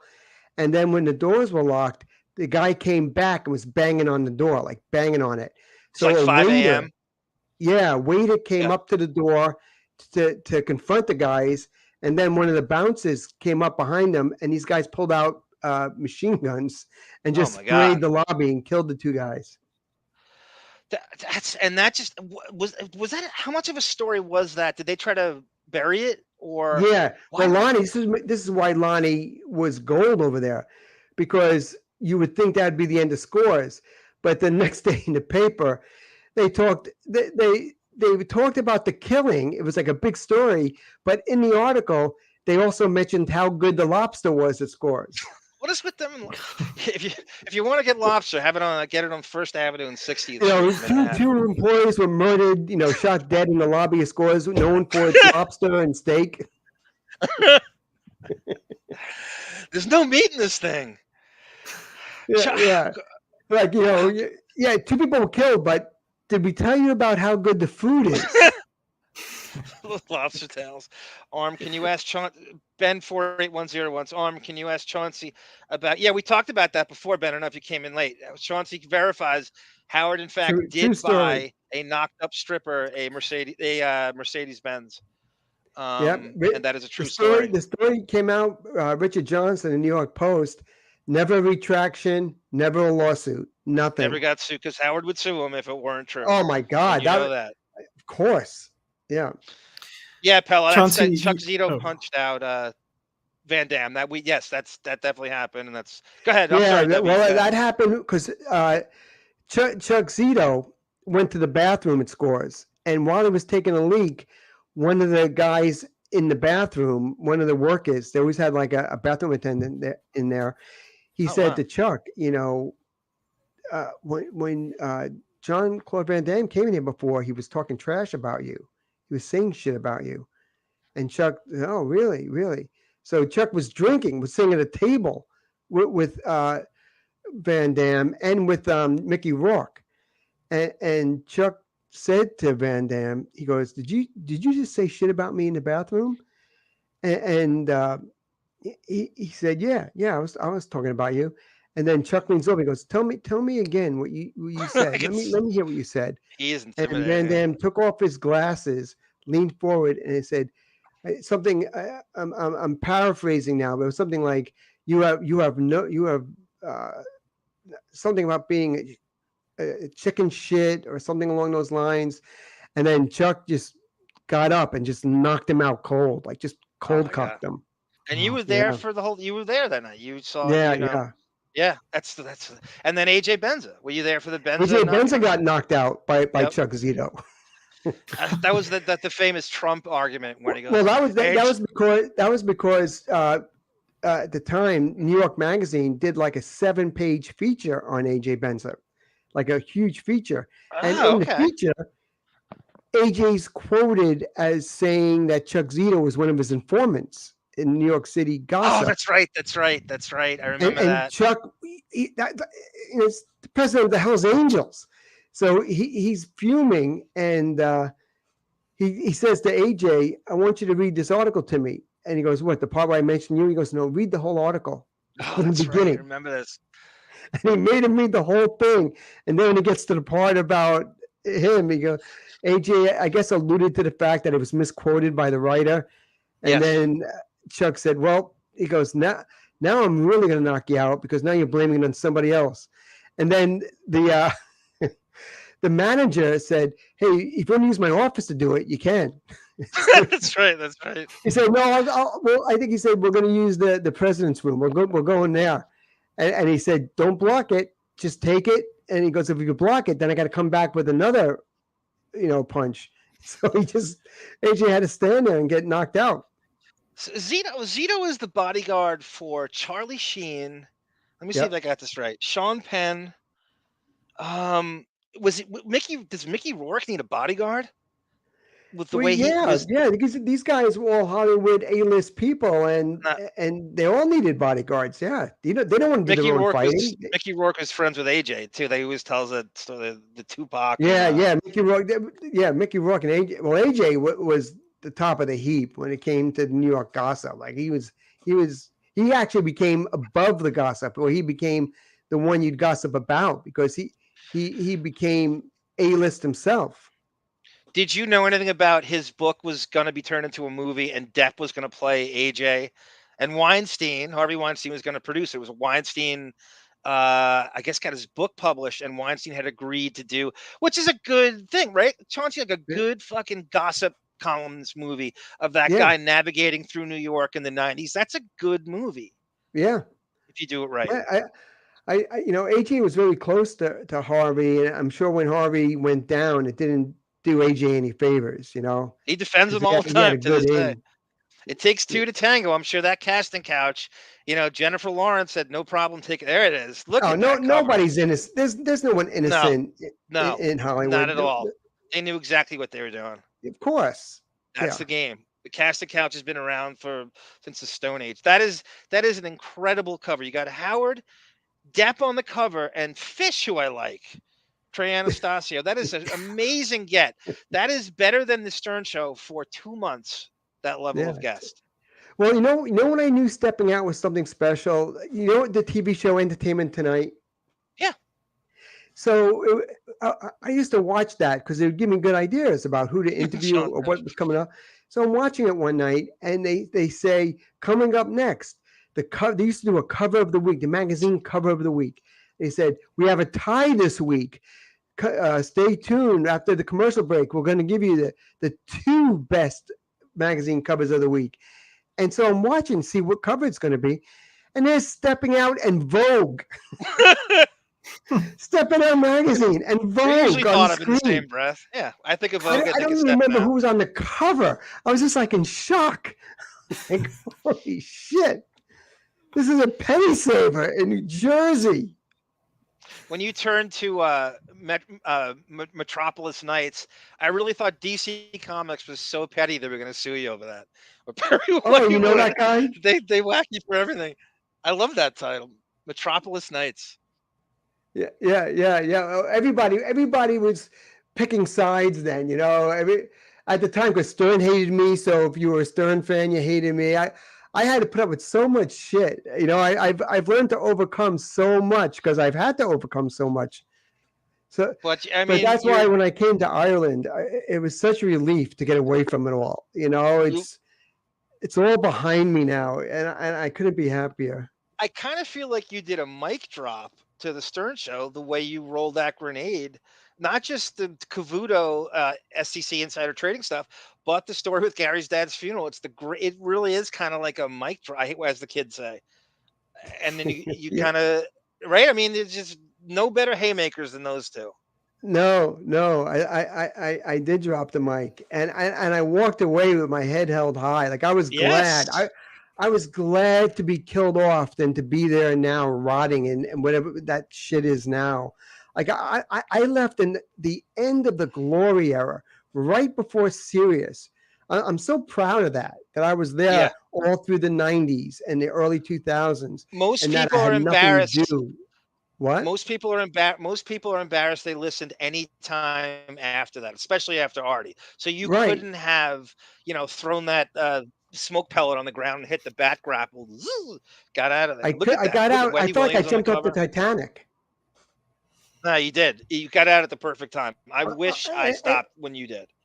Yeah, and I didn't have to give up any of what I believe in. I didn't have to kiss Howard's ass. Nope. I didn't have to kept your integrity. Take my pants down and rub dicks with Richard Christie or do any shit like that.